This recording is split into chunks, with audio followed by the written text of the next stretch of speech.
Warning. The Pop Punk Book Club features heavily biased opinions and unapologetically wild takes performed either by professionals or under the supervision of professionals to ensure the safety of performers and animals alike. We may sound confident, but our views are based entirely on personal feelings. Accordingly, the PPBC and the producers must insist that everyone attempt to recreate and reenact these stunts and activities. Join us at poppunkbookclub.com.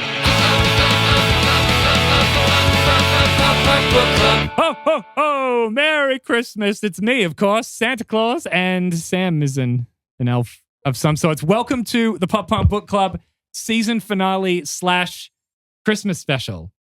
It's a double purpose episode. It's a bit sad. It is. I'm sad. Sad Christmas. Oh. Well, you said it. I was just going with it. I just meant sad that it's all coming to an end. You didn't have to go to a dark place. But only for a little bit. We'll see you guys in 2026. But welcome. Yep. We're here to have fun, man. We are, yeah. Yeah, True. let's True. rewind that sadness and It's come a out happy celebration. instead.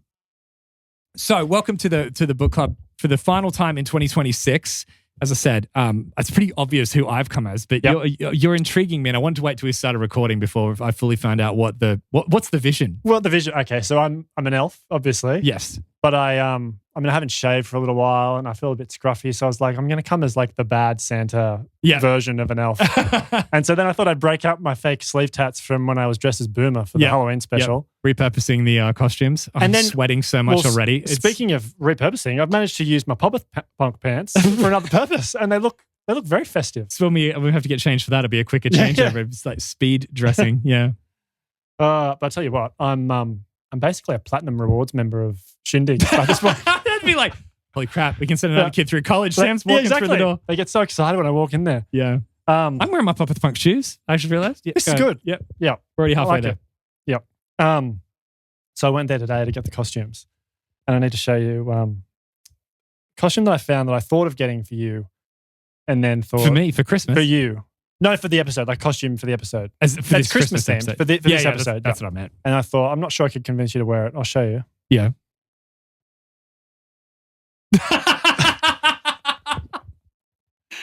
That's something you'd wear though. So, it reminded me. Do you remember my 21st birthday? Yeah, with the mankini. Yeah. Did you get me that? Maybe. I think it was, well, it wasn't just you, but I think it may have been you and a collection of other people. And you end up wearing the mankini. I put it on halfway through the party and came out, well, when I say halfway through, hopefully it was towards the end, but people were drunk and wouldn't remember. I put it on and came out dancing for some bizarre reason. Well, how awkward would it be if you just walked back out? They just walked out. Well, the awkward part was Mum and Dad were still there and like their friends were there. Yeah. And I remember walking up to Dad's friend and he was like, "You bloody idiot." And I was like, "Oh, did you enjoy the show? Like you came you got a show out of it?" Oh, that's funny. Well, I mean, this is the thing. This episode is going to be a little bit different to how we usually do the book club episodes. As we said last week, there was no album for you, everyone to listen to through the week or whatever. We just want this to be, I've got so many hairs on my mouth. We just want this to be, what a beard disaster already. The mustache is kind of like curling upwards. Yeah. Yeah. Oh, here we go. Is that better? Anyway, this episode is going to just be a hangout, a bit of fun, a bit of a reflection on our first season of doing this book club. I cannot believe that we're here, but I cannot believe what we've been managed, what we've managed to accomplish over the last 6 months or so. But through this episode, we've got a bunch of fun planned. So sit back, relax, grab some eggnog, sit back with us. Yep. Enjoy yourself. We're going to reflect upon the season, but also we are going to get to some Christmas stuff. There is actually some music to rate in this episode. Oh, not rate. We're doing it differently, but there is definitely some music for us to sit back and listen to and enjoy in the Christmas spirit together. Should we tell them what that's going to be at this point? Let's save it for a little bit. Oh, okay. Let's keep them waiting on bated breath, and that bait being Christmas ham. Anyway, so first of all, I just want to say, what a season. It has been so fun. We have gotten through a ton of albums. We have managed to interview one of our favorite music artists for one of our favorite albums. Yep. Is that the highlight, do you think? Oh, yeah. What could top that? I don't know. Just hanging out with you on a Sunday night. That's all that matters to me. I am going to miss just hanging out with you talking about music. Yeah, I agree. It's weird that because I found the other day when I was in the car, I was listening back to, I do that obviously after doing the edits. I listen back to make sure that it's all edited properly. So do I. No, you don't. Don't tell a lie on Christmas, Sam. But I was listening through and... I'm a consummate professional. When we're going through the list of the top 20 pop punk albums, there was a few in there that I was like, oh, I really want to do them. So, it reminds me that the book club's coming to an end. You know what I mean? So yeah. It's funny that you don't know what you got till it's gone. But we got some good ideas for the schedule for season 2. Absolutely, we do. And that's what I want to talk about in admin today is a couple of suggestions. Or not a couple, just like encouraging people. Anyway, we'll talk about it. Yep. There has been a suggestion I think would be cool and just getting ideas for that. But I have, if you guys will indulge me, I have some serious data nerd stuff to get through at the moment. I have collected, aggregated, and sorted a whole bunch of data of this podcast. I'm chewing like this beard. And I have a beard. I'm trained. Like I know what I'm doing with the beard. But I have so much cool stuff to go through. If you do not care, fast forward this because I'm going to love indulging with Sam over this data stuff because we always ask about this stuff. It's fun to hang out and to completely nerd out about this. But if you just want to get to that stuff, fair enough. I don't blame you. But if you love the show as much as we do, this is going to be so fun to hear. So what a season we had. I'll have to say that. We rated in total 180 tracks. Now, keep in mind, that's not counting the used because we didn't count the used. All right. Because it's not part of the book club. So this is just for the book club ratings. Let's talk about average song ratings. So on average, what did you give a song this year? Based on all of your ratings, how did it come out as an average? 4.92 for you. So on average, you're nearly giving out a great. That's a pretty solid year of season of songs. Because you might get through a season and your average is 4. It means that's not a great season because most of the songs you do are good. Right? Yeah. So for me, 4.99. We're so close. We're 0.07 away from each other in ratings. Isn't that's that nearly identical in our rating system. Over 180 songs. Yes. So the combined average is 4.96. So that's a great average. So that means that on average, when we rate, when you have a new song to listen to, it's likely going to be a great on average. That's pretty impressive. Are we too easy? Is that the? Well, you want to find less likable albums. I mean, say we picked good. We ate good this season. I mean, look, that's right. We want to find good music. Yeah, we did. I'm just thinking. My point is we found it. We have found it. True. Mission accomplished. All right, good. But total albums rated, we did 13 because the years didn't count. Yep. Sam's average album rating. So on average for each album, 4.93. Okay. Pretty good. That's a high good. That's what's really interesting about that. No, that's great. Oh, that's great. Grade is 4.51 above to 5.50. I did know that. Yeah. So, we don't know anything, as you guys know. But that's very close to your average songwriting, which is 4.92, 4.93 for an album. Yep. Interesting. So, I mean, that's obviously, I feel like an idiot now because that's obviously going to be the case because mine's the exact same. 4.99, my average album rating is 5.00. So, on average, the albums have been great every week. Yes. At least we've enjoyed them that much. Maybe other people don't. But for us, pretty good. So, the interpretation of that is that I put all this stuff through ChatGPT to be like, make sense of this data. It said, you and Sam are almost perfectly aligned at the album level. The difference between you across the entire season is 0.07 points, which is statistically negligible. Interesting. Even though you have individual track disagreements, your album level instinct is nearly identical. So maybe that's why when we rate albums, why it's so like, I really thought you'd like it better because we do usually come around. We may not agree on the tracks, but they always come out around the same because we find the overall satisfaction in the albums. Right, now I didn't think we would be that close though. Neither. I actually didn't think so. Well, I was going to say, maybe when we're thinking about the schedule for next season, we need to throw a few in there that might be a bit more divisive, where one could go one way and one else could go the other way. Stop trying to get saves a day in the schedule. They will be on the schedule. True. Especially when you run it. You got too much power. It's going to your head. I've also asked Greg to try and book them. Are you on that, Greg? Yeah, he's working away at that. He is our elf. Yeah. Every week. But he doesn't get to go home. No. And he makes a lot of Christmas presents, and by that I mean mistakes. The thing is with the next season, but admittedly we did listen to a lot of albums that were foundational. A lot of them we said we had heard before just because they had sentimental meaning in the first season. So I think as we go on, we're going to find new albums that we've never heard before. Well, there was only one album this season that neither of us had listened to before. Well, there you go. That's probably why this is probably abnormally high ratings. But also, we'll see if it's abnormally high. I think what's great about this is that as the seasons go on, we can start to see bands lead the way of like, who do we rate as the highest band? Who do we rate as, in the book club? Yep. Let's talk flames, right? Combined flames this season. We gave out 32 flames across the albums. Now, I always thought you were stingy with flames. I've always thought that. I've always thought like you don't give out flames very often. And I do. I was like, I wish, because I just would like to see more. In the beginning, I was like, I think I'm going to give more flames out than Sam. Well, I like to preserve them for, I think they should be rare. They should be a unicorn, right? So to speak. Then the data doesn't support that because you have given 19 of those 32 and I've given 13. Whoa! Yeah, so you're 6 flames ahead of me this season. Pretty good digging for you to find those gems. Yeah. I'm so itchy and tired and I'm like hot and sweaty with this. You can take it off. I'm constantly scratching. No, I still want to do it for the full intro. So I'm going to do it. I'm going to commit to it. I'm surprised by that. I definitely would have said that I gave more flames. That you gave more. Okay, let's talk about crowns. Who gave more of those? You do more sneaky flames where I don't expect them, like out of nowhere. Yep. I give flames that I think you probably could guess where I'd give my flames, but yours like random. Not necessarily. Really? I wouldn't say. There's a few times with like big songs. Yeah. Where you don't give a flame. Yeah, right. Yeah. Crowns. You want to talk about crowns? I got it right here. I got all the data you want, baby. All right. Combined crowns, 85 over the course of the season. You gave 39 of those 85. I gave 46. So I was ahead of you in crowns. Yeah. Yeah.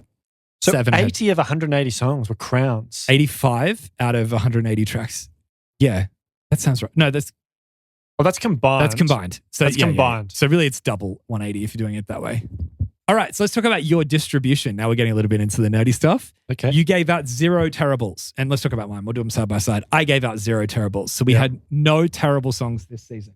Yeah. So the award for the band, if you're any band out there, you may win the award for the first terrible song on the podcast. What was closest? Well, I think we will talk about that in a bit. Okay, cool. You gave out 2 bads, which were, do you remember them? Yes, I do. Yep. Blink-182's. I'm Lost Without You. And what was the other one? Waste is I Sleep With a Gun. Yep. I gave out 1 bad, which was Whoops I OD'd by NoFX. I gave that out, I thought that I if I hadn't, I'd have no bads. Interesting. But I thought when I gave that out that I had given a bad out before, but that was my first bad. Are you embarrassed? That's the only, out of all of the songs. No, I don't like that song. Oh. I'm committing to it. I'm embarrassed for you. You gave out 24 fines. I gave out 11 fines. That doesn't surprise me. I go the fine more often than you do for sure. Yep. You gave out 37 goods. I gave out 48 goods. Okay. I do probably, because I think songs like, yeah, that's good, but then fine is like, whatever. See, when you go, yeah, that's good, I'm more likely to get that gets a fine. Yep, yeah. Sure. Okay. If that's how I'm feeling about the song. You gave out 59 greats. I gave out 61 greats. That's close. Yep. It is. That sounded a lot more when I said it. I was like, 61 versus 59. You gave out 39 crowns. Of course, we've already talked about this. I gave out 46 crowns and then 19 flames to 13 flames. Right? Yeah. All right. So let's talk agreement and disagreement. This is the data that I never even thought to find, and it is very interesting. So overall agreement, we gave the exact same rating 73 times out of 180. That's 40.6% of the time. Yeah, okay. So there is a 4 out of 10 chance that we are going to give, what a weird way to put that, but that's exactly what it is. 2 out of 5 chance of us rating the song the exact same. Yeah. So when we say, why aren't we in sync? There's less chance it's going to be that way. But for us to have a 1 point difference, it's the exact same, 73 out of 180. Isn't that really strange? 2 or more points apart only happens 18.9% of the time. So that means that for more than 80% of the tracks, we are either exactly aligned or 1 point apart. That's how close we are with our ratings. Really interesting. We don't have a lot of disagreement. Tastes. Yes. Yeah, absolutely. Agreement per album with the exact matches was... Have we ever been 2 or more points? Sorry, 3 or more points apart. Yes. Yep. How many times have you got that data? Yeah, of course I do. Okay. Right up. Let's go. All right. So agreement per album. The album that we were most matched on for our ratings was NoFX's War on Errorism. 57% of the tracks were exactly the same. Biggest disagreements, difference of 3 points. This is interesting. The 4 times that we had a gap of 3 points, right? Yep. Were Millencolins The Ballad. You rated it a flame. I gave it a good. The Starting Line's Saddest Girl Story. You gave it a flame. I gave it a good. Yep. The Offspring's Self-Esteem. You gave it a flame. I gave it a good.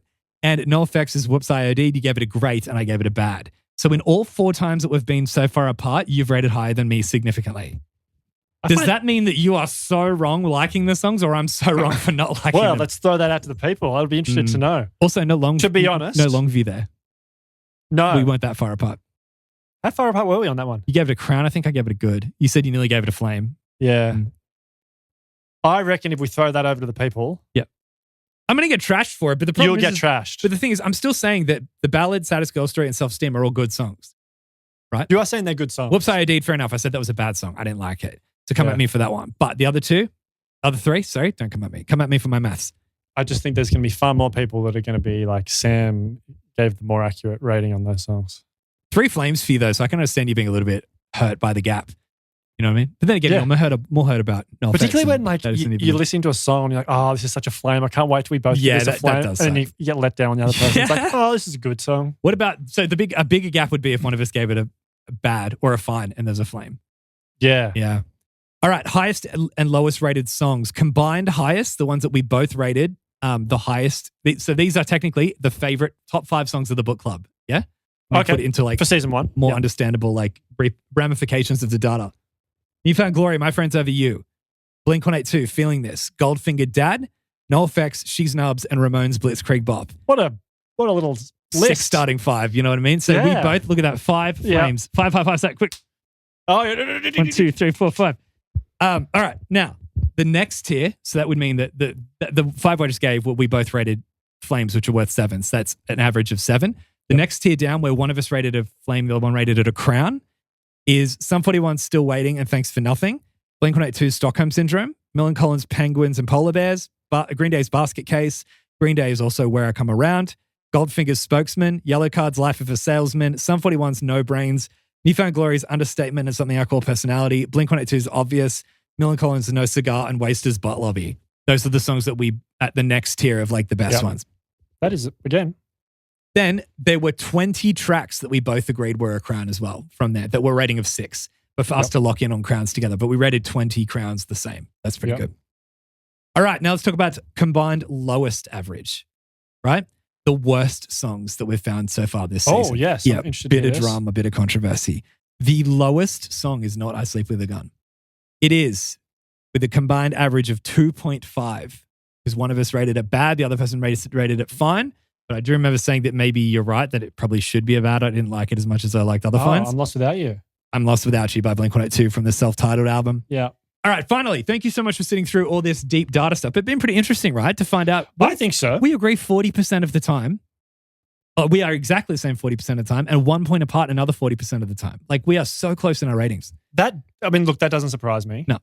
We do have very similar tastes. I agree with more controversial albums. Yeah, I think we need to go fishing for more sources of controversy. Why don't we also contribute to the pool albums like Saves the Day, where I would be like, I want to see what Sam thinks of this. And you go, I think what Jayson thinks. And some also that we both haven't heard. So you can switch it up a bit. Yeah. But let's try to challenge each other and we'll call it when there's challenging albums. Yep. But finally, this is what everyone's waiting for. This is the headlining act, the final award at the end of the night. The combined album ratings. So here we are finding the lowest rated albums of the book club and the highest rated albums of the book club. So this is based on our combined average scores? Yes, combined average scores. What we think are the 3 worst albums that we rated and the 5 best albums. So we have our individual lists, but these are what does the book club think is the highest. And what's great is that this data will go into next season as well to see, how do we compare against season to season? Right, coming in with the lowest rated albums combined, at number 3 as what we read, and this is the thing, we only have like 13 albums, so it's not like these are actually bad albums. Let's say the lowest rated albums because they're still rated really high. You know what I mean? Like we're still rated. The lowest we rated an album this year was a good, I think. And there was no albums this year where I was like, I would never listen to that again. That's true. Right. So at number 3 was Wasted Till the Wheels Fall Off. That was a 4.59, which is still, I mean, you would have thought that would have been the last one. Anyway. 4.59 is actually a great album. That's 4.51 is the cutoff. So that's still a great album, is our third lowest. That's how spoilt for choice we've been, spoilt for good music we've been this season. Again, I'm just making a point. This is not us saying that the albums are bad. Yep. Then we got the Neck Deep album coming in. Yeah. At number 2, which is a 4.45, which is still a good album in our rating system. And number 1, the lowest rated album combined is The Offspring with Smash. Now, what's interesting about that is that might seem like because I gave it such a bad rating that it brought the rating down, but that's not the case. I didn't rate it that low. It's actually me, and I think it was, I blamed it on the context. You're right. So that's probably it. I gave them all fines, and there's like half a dozen of them. Well, the 2 albums to get cut off from the highest rated albums at 5 was Yellow Card's Ocean Avenue, NoFX War and Aerism at 4. Oh. But the top 3 are Millen Collins and Pennybridge Pioneers at 5.29. Blink-182's self-titled album was at number 2, which is 5.5. And of course, it probably comes as no surprise that our number 1 joint-rated album was Sum 41's Does This Look Infected? Yeah. So well done to Sum 41's Does This Look Infected, because that is... They win season 1. You have definitely won season 1. All right, I'm taking these glasses off because they're my reading glasses. So they're not good to have on full time. So we thought what would be really cool also to do is to hand out a couple of awards for this season as well. We've done the data, so we're not talking about songs awards, as in insofar as, the top rated album. We've already talked about that. Yeah. But what we said I say that again. What we said we would is remix. Is we're going to create a couple of awards that we wanted to do together. Some of them we knew about together, and we also said we were going to do a little private awards for ourselves to hand out. Yeah, that type of thing. Would you want to start with a private one, or do you want to start with a joint one that we both have an answer to? Let's start with a joint one. Okay, you go ahead. Okay, so why don't we do our award for... Welcome to the biannual... Does biannual means twice a year, right? Yeah. Biannual Pop Punk Book Club Awards Ceremony. Money. Thank you for coming. Come, it's at the stadium. Coming. Echoes? No, it's not. It's an Academy style presentation. It's got class. It's not in a stadium. It's in like a beautiful theater somewhere, you know? Imagine get some music playing over there. Yeah, 100%. It's already playing, I'm sure. Oh, good. Yeah. Oh, yes. Yeah, cool. That's the producers in your ear saying, get to the ads. All right, cool. Good. Let's do it. Let's see what happens when we don't have the routine structure of a normal episode. We do not know what we're doing. Go ahead. What's our first episode? First award. Let's go at our award for the most disappointing album of the season. Okay. Yep. That's it. That was a hard one to answer. Was it? Yeah. Okay. Well, really, for you, it was easy. This one was actually reasonably easy for me to answer. Oh, I didn't have my gloves on. Let's redo it. Let's do all the intro again and everything. Sorry, everyone. Where's my other glove? I'm just Michael Jackson at the moment. It's under there. Is it? Thank you. Warmed by your testicles. All right. Okay. And the winner of the 2026 Pop Punk Book Club Season 1 most disappointing album for Sam was... Wasters Till the Wheels Fall Off. Really? Yeah. Okay. And I'm not saying that's the worst album. Right. It just disappointed you the most. It disappointed, and there's a specific reason why it disappointed me. Sure. Because, and we talked about this at length on that episode, but it has such an amazing first 4 tracks. Really good point. And you just think to yourself, if this just keeps this up, just keeps punching out songs like this is going to be an all-time album. And then it totally pivots stylistically, and then it just continues to kind of like put you on a roller coaster in terms of styles. And for that reason, it disappointed me because that album has so much promise that I felt just a bit let down by the end of it. Yeah. Yeah. I have to say, I agree with that. I agree with your take on that, because when you position it that way, maybe if I had thought along those lines, I might have written that down as my answer. Right. But I have a different answer. Okay, you approached it differently. Yeah. That's my good. most disappointing album of 2026 season 1 is, that sounds like there's multiple seasons. Multiple years in a season. Anyway, my most disappointing album for season 1 was probably, I said there was no absolute disappointments where I could just go, yes, of course. Like that was the most disappointing album. But I have to probably say, which probably would make a lot of people mad, is the starting line, Say It Like You Mean It. And the reason I say that is because there was so much hype to that album of everyone being like, I wish I could go back and listen to this for the first time. It is one of the most game-changing. It's like, might be the best pop punk album of all time. And the bar was set so high going into that album. Because you'd never listened to it. No. Had you listened to any of those songs? Yeah. I think I probably had actually heard the album maybe once in the past. I think we might have listened to it once back in the day. Oh, but I don't remember it really at all. Okay. Except for Up and Go and that. So I was aware of some of those songs. So I had listened to it before. I remember that. But I just think because I hadn't given it my full attention and hadn't had so much hype about it, I just think to myself, like I just kept thinking that this is going to be a new like Hall of Fame favorite album. And I didn't come out of it feeling that way. So I guess that was probably the most disappointing. Okay. But I still thought it was a good album and I liked it. It's not that I thought it was disappointing and it was bad. I think the bar was set too high by everybody else for that album. Yep. The next award that we have here is let's do something positive. Let's go the opposite. The most surprising album. Yes. So in the 2026 Season 1 Pop Punk Book Club Award Ceremony, whatever, for the most surprising album, for me, Jayson, personally, I think this is where I got a little bit caught up in semantics because my answer is it would probably be Dookie by Green Day is the most surprising album to me because I thought I wouldn't like it and I actually really did. That's a good answer for you. Yeah. But I also think if I answered it another way of like the most surprising album of going, rather than I thought I wouldn't like this, oh, it turns out I really did like it. I mean, that's probably by definition the most surprising.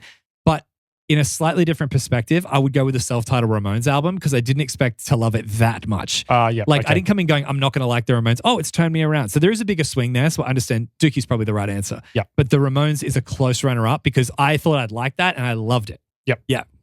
For me, and this is unfortunately putting a slightly negative spin on things. Okay. In a positive category. Yeah, well, I interpreted it a little bit differently. Right. I went with Open Your Eyes by Goldfinger. Oh, it surprised you negatively? Yeah, well, I didn't. I mean, I love that album. Isn't a negative surprise a disappointment?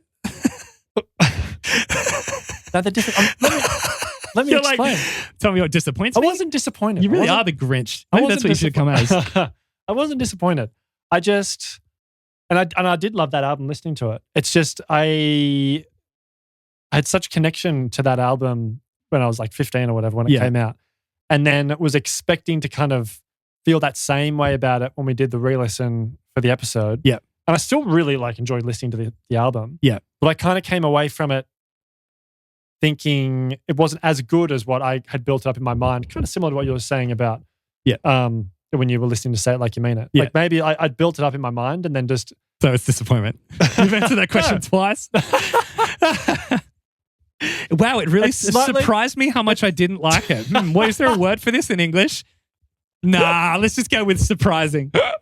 I'm really surprised in you, son. My dad used to say to me often. All right, do you want to do one of our fun categories? Yeah. All right, you go first. All right. Yeah. Okay, so this is the Wank Get a Grip on Yourself Award. Okay. For best use of pun or innuendo in an album title. Yep. For an album that we've either covered or just discussed generally. Yes, okay. The nominees are... Okay, good. Nominees. I'm liking it, yep. Wank. Of course.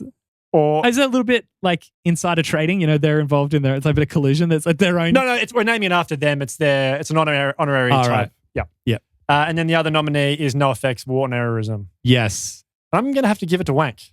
Oh, okay. I thought you were going to say the other way around. Well, No Effects wins so many things. You know what I mean? It's the Let's spread the love. Massive corporation sponsored event. Yeah. Surprise, surprise. They won their own award. But no, I agree. Get a grip on yourself was one of the most surprising things. Maybe, honestly, it wasn't officially reviewed, but that was one of my favorite discoveries of the book club is that Wank existed. Yep. And also the big twist that the guy who played with the Offspring ended up rejoining Wank. That's right. What a twist to that was as well. Should we add that to the schedule for season 2? Yeah, we should do it for the memes. Yeah. For the memes. Alrighty, so let's do one of my fun categories. Yep. I only have 2 fun categories, so I'll save the best one for later. All right. But I will say that Sam has, I'm the last person to talk because I have so many different tics and shit that I have to keep trying to take out of the podcast and be aware that not to do. But you have a habit of your voice cracking sometimes on the podcast. Yeah. There's been several moments of it on the show, which is so funny. We even had a great one last week when you went, I'm pretty sure it was Kale and Ben, and your voice just completely gave up. That was the runner-up. But I have to say, the best Sam voice crack of this year has to go to Flame. Yeah. Because that was one of the funniest moments of my life. Flame. Are you serious? Makes me laugh so much whenever I have an opportunity to put the old man emojis over your head whenever it does it. But I have to say, the best voice crack from Sam was Flame. That's setting the bar. That has to be the Flame Presents, the Sam's voice crack, Sam's voice breaking award. But it's definitely the winner. What was the song I was giving it to? It was, I think, Saddest Girl Story. Yes. Yeah. Yep. It was in Say It Like You Mean It. I found that so funny. It just tickled me. Yeah, definitely. Alrighty, so let's do the next one. Let's have a go at each other a bit, which is each other's worst take that we believe is where they were wrong about what they said, and we think, oh, that's your worst take of the whole season. Yep. Okay. You want to go for me first? I'll go for you. All right. I'm ready. Yep. Get ready to be pummeled. Yep. Yep. All right. So I've got an honorable mention and then the official the official award recipient. Yeah. Yeah. So the honorable mention goes to your take, and this probably comes as no surprise, for Longview. I'll die on that hill. Yeah. Go ahead. And but the winner, and you know what? You get to share this award. This is an award that doesn't just go to you. You get to have a teammate up there on the podium with you. Was it on a guest episode? No, this goes to you and Kurt from the US. Oh, yeah. Yeah, for your take that Shut Up by Blink is a Flame song? We haven't officially Crown? rated that yet. Oh, but you still gave the take multiple times. You've brought it up. Yeah, no, I stand by that. I thought you were going to say that my Whoops I OD'd was my bad take. I'd forgotten about that. I'd buried that. That's funny. Maybe that is your worst take. Nah, not at all. Shut Up is probably a Flame.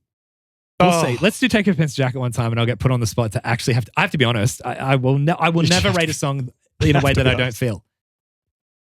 Sponsors, anyone out there trying to pay me off to get me to rate a song higher than it is, I will not do it. I will stand by my principles. All right. I don't have any runner-ups for you. I just have one for you. That was the most surprising moment of the show. And when you gave that take, I went, there is no way that's right. And I thought about it for a while after that. It was Forget My Name by Newfound Glory. You gave that a good. And I cannot believe it. Interesting. It doesn't make sense to me. Because that is so obviously a Crown song. It's one of their singles. It's so catchy. It's upbeat. It has everything any song has that we've rated a Crown for, but you rated it a good, not even a great. I wouldn't be offended if it was a great. You've rated songs before that I've said were Crowns as greats. I don't care. But I was so sure we'd both give that a Crown. I was like, let's just say it, chat about it, move on. And you gave it a good. To be honest, I can't even remember the song right now. Does that Tell my friends I'm dead. Oh, yeah. You don't like that song because for that reason. But it's banging. Yeah. No, I'm happy with that take. Right. Because you know what? I haven't thought about that song once since we did that episode. That's one I want to demand. What does he say? You Millencolin that, sir. I'm going to demand a re-listen. You're going to get back until don't come out of this room until you like that song. I did Millencolin that album, though. No, of course not. No, I'm saying I did the initial time when we listened to that back. You did back then? Pre-podcast book club. Yeah. Right. Wow. The PPPPBC. Pre-podcast pop punk book club. The PPPPBC. So, all right. 2 more awards to hand out. Let's do one more fun one, and then we've got a nice one to end on. We'll say that. I've got 2. So you got 2? 2 fun ones. Okay. I'll chuck a fun one in now. You do a fun one. I'll do my fun one. You do the other fun one. All right. This one is the Jayson Evans Wet Dream Award for the best use of D-beats on a song. Oh, please. My favorite award already. Now, and again, you're telling me what I like, order from me at the restaurant? Yeah, that's been my favorite revelation of this season is us realizing we know each other better than we know ourselves. Just gaslighting each other into liking or hating songs. Yeah. You will like this, depending Jayson. on how you interpret it. Yep. All right, so I've got some nominees, and then I've got a winner, and then if I've missed any that you can think of off the top of your head, you can throw out some more nominees. Yes. All right, so nominees for the Jayson Evans Wet Dream Award for the best use of D-beats in a song. Going Home by Goldfinger. Life of a Salesman by Yellow Card. Yep. This is one you may not remember. Given the Chance by The Starting Line. Now, I do. Okay, good. I don't remember it off the top of my head what it sounds like, but I remember being like, yes, that was just like in State Champ song, how it comes in with the D-beats in the second verse. Yeah, a cheeky, sneaky second verse D-beats that gets me going. Yep, get you going. But I've given the award, and I'm happy if you want to. Actually, no, you know what? I'm just going to throw out another nominee, and then you can decide who gets the award. Yeah. The 4th nominee is My Direction by Sum 41. Oh, yeah. My notes. It's a good one. In my notes for that song, I had the D-beats are the reason why Jay will give this a crown. I can't remember whether that was the reason why you gave it a crown. We did talk about it. I remember bringing it up. Yep. That's a good one. Can you think of any other I mean, it's putting you on the spot. Yeah. Out of those 4 songs, which would you choose? Which has the best use of D-beats? You haven't mentioned the song that I think is the best. Oh, right. Yeah. Please throw it out there. No, because I'm going to mention it in a little bit. Oh. Yeah. And I'll give a spoiler alert for something. But out of those 4 songs. Yep. What were the first 2 again? Going Home by Goldfinger and Life of a Salesman by Yellow Card. Just read all 4 out. And then Given the Chance by The Starting Line and My Direction by Sum 41. I think I'll go My Direction by Sum 41. Yeah, okay. I was very tempted to give this to Given the Chance by The Starting Line because the use of it in the context of the song. Again, you're telling me what I should go re-listen to because that might actually be the thing that I end up loving. All right, so the next award I have, turns out I actually have another one that I just remembered. So lucky I did remember because I'd hate to have gone home and not been able to show you this. Yes. So doing this show, we have, we make mistakes. We can't do this show live, obviously, which we'll talk about in a little bit. But we do make mistakes in this. A lot of stuff does get edited out of the podcast. I have to, because we just make mistakes and let's go again or whatever. Or we say something wildly offensive. Yeah, well, that's my next category. So my award category. But we do make mistakes on this show. I'm going to play a clip from that no one's ever seen before from the show that we're going to listen to. Don't worry, it's not from the cancelled folder, of mistakes of my favorite blooper. So just look, it's the end of the season. We can kind of say about how everything kind of went down. Just so everybody knows, if you haven't figured it out already, we didn't record episode 1 to 15 or whatever in the right order. You know exactly what I'm talking about? So we didn't record them in the right order. I think if you want to know the real order we did it in, the Blink-182 episode was the first episode we recorded. What's really funny about that... Should we at one stage, when this podcast is famous, you're right, release them in the order, the chronological order that we recorded, like the Star Wars Chronicle or whatever it's called? Yeah, just so you can like fully understand it. But we talk about in that saying we saw Motion City Soundtrack like a week ago. That was in May. We didn't actually release the podcast till August. Like there's a huge gap. The lighting is totally different. The color correction is wrong. Like there's so much stuff that changed. But it was due to scheduling, but also because we were brand new to it, we wanted to make sure that we were comfortable with it before we did the opening 2 episodes, knowing that we may get Steve-O, and we did. So it was way better for us to have done that. But, we just didn't come out and say it. But there was a lot of times where we'd have to say to each other, oh, we can't talk about that yet because that episode hasn't come out yet. Yeah. Sort of thing. Like we're actually ahead of time. So I think the real order was something like 3, 4, 5, 6. And then we went and did 1, 2. And then we came back for Smash on 7. So I know it sounds confusing, but technically the Newfound Glory Sticks and Stones episode was the last one we recorded before we went week to week after that. But the first 6 were like kind of out of order. Yeah. And in the Sticks and Stones episode, you had a little bit of a problem with what you could or couldn't talk about because we had already recorded the Starting Line episode with the flame part in it, and you make that joke. And also, the other thing you need to know going into this clip is that we had also discussed on one of the episodes the Pop Punk Mount Rushmore, but it hadn't come out yet in an episode. So we hadn't discussed Flame yet, and we hadn't discussed the Mount Rushmore, even though we technically had. They just hadn't been released yet. And I'll play the clip. Alrighty, so back to the song ratings. My Friends Over You, what'd you give this one? Life. We can't do that. You haven't done it yet. Oh, Time Paradox. Time Paradox. All right, good again. Alrighty, so back to the ratings. What yes. got here? My Friends Over You, what'd you give it? Flame. Flame, did the same. Yeah. Oh, it's always good when we get a joint flame. Yeah. Get a big bonfire going.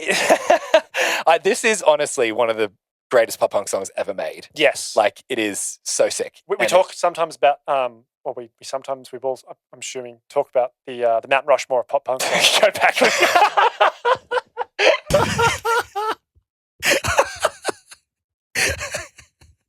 I think sometimes we might, one day we might, but sometimes it's weird. You backpedal so hard on that. I'm like, that's my favorite blooper of the year, is you trying to somehow halfway through that sentence not just go, I'll just go again. You're like, I can save this as you're like barreling down a hill with like your wheels on your bike are falling off, you're just scraping on the road, but I can save it, trust me.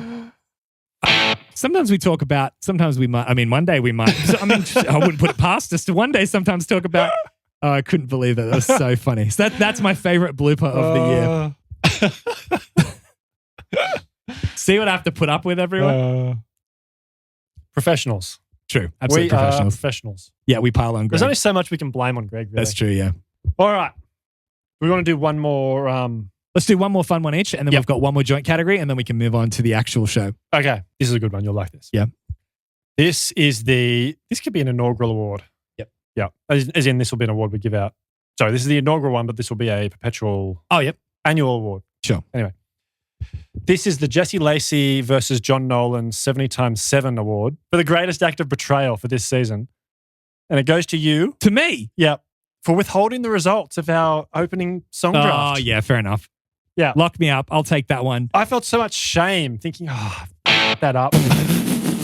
No one likes me. And then about 6 weeks later, you're like, look, turns out the greater public think that your list dominates. Yeah, I got absolutely smashed by that draft. But I'll get you back. It's draft 2. And you know what? If I smash you and you post it online, I'll let you withhold it to the end of the season as well. But I admit, I probably should have brought that up because you know that if it was the other way around, I would have brought up next episode. You would have, straight on it.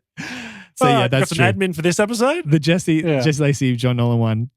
You have to write like a 70x7 version to me, and then I'll write like a no iron team that doesn't really say much back, but 7x7 is super brutal. All right, last fun one. Now, look, Sam doesn't know about this, and this might make you dax a little bit with me mentioning this, but on this podcast, because we're such good friends, and one of my favorite things to do is because Sam is like genuinely one of the nicest people in the world. Who he is on the podcast is who he is in real life. He doesn't He's so harmless and doesn't want to hurt anyone or anything. I love in certain moments setting you up to make it look like that he's saying something horrendous when he's not, knowing that he never would say anything awful. And that's the funny part. Now, obviously, we have to take that out of the show because people don't know us well enough to know that we're joking or that Sam wouldn't say that. And perhaps, it wouldn't reflect well on you if I'm making you out to be a monster. So we have what we call, as we've mentioned before on the show, the cancelled folder that will never see the light of day, probably, because it's like, it genuinely. Until someone hacks us. Well, yeah, that might be the only time it ever comes out because people might be thinking, oh, sick, we're going to see something from the cancelled folder. We are technically, but it's not actually. It's more, I would say, a blooper, but it got put in the cancel folder because it's a little bit rogue. Just what it's implying. So it's not too bad. You got kids in the car. I mean, why are you listening? We originally said we want this show to be bleeped so you can have it on with kids in the car. The shit we talk about on this show anyway, there's no way that you probably listen to it with kids in the car. This is my favorite cancelled moment of the season. Goes to me, unfortunately.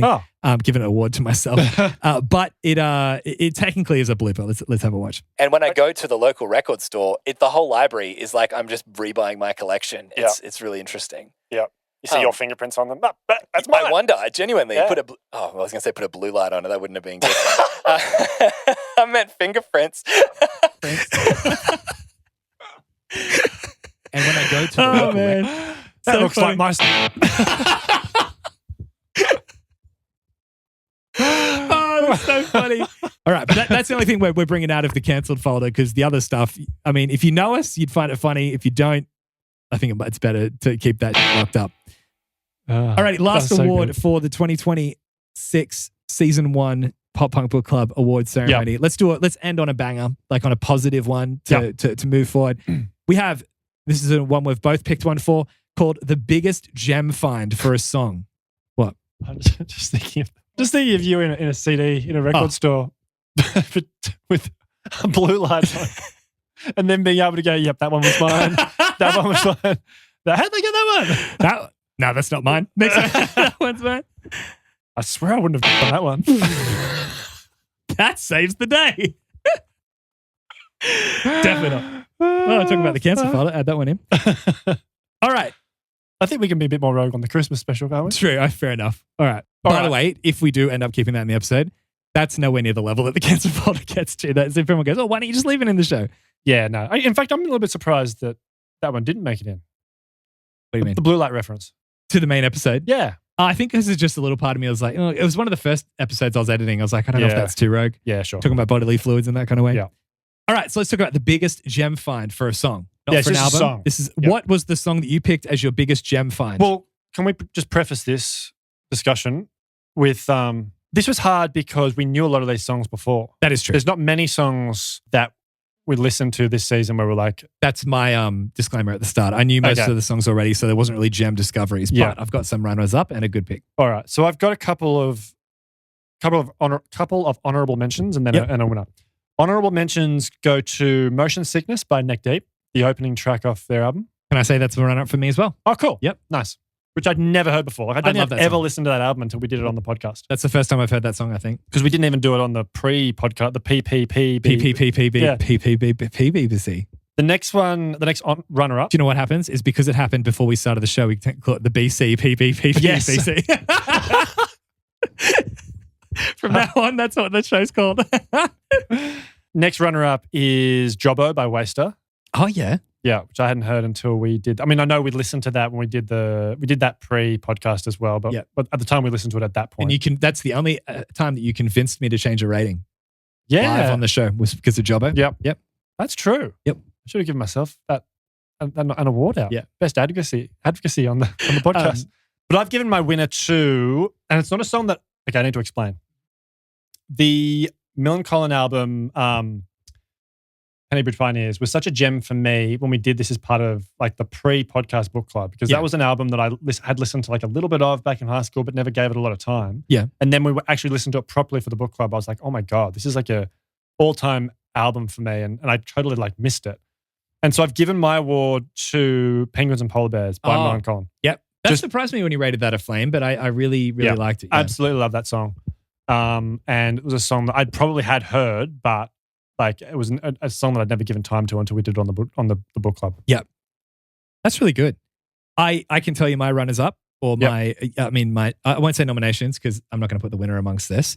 Okay. But my runners-up were Welcome to Paradise by Green Day. Oh, yeah. Because I knew that song, but I didn't really pay it a lot of attention. And that was a big gem find for me to realize how much I loved that on an album, again, that I didn't think I'd love. Yeah. Motion Sickness by Neck Deep. But my other runner-up was Judy as a Punk by The Ramones. Oh, yeah, cool. Loved that song when I found it. It's so good. But my winner, which you may probably be able to guess, and this is my answer for my favorite D-beat section in a song. Oh, okay. Is Bot Lobby by Waystar. Oh, yeah. That's my gem find out of the albums that we've done. It's like, that's the song that I've fallen in love with.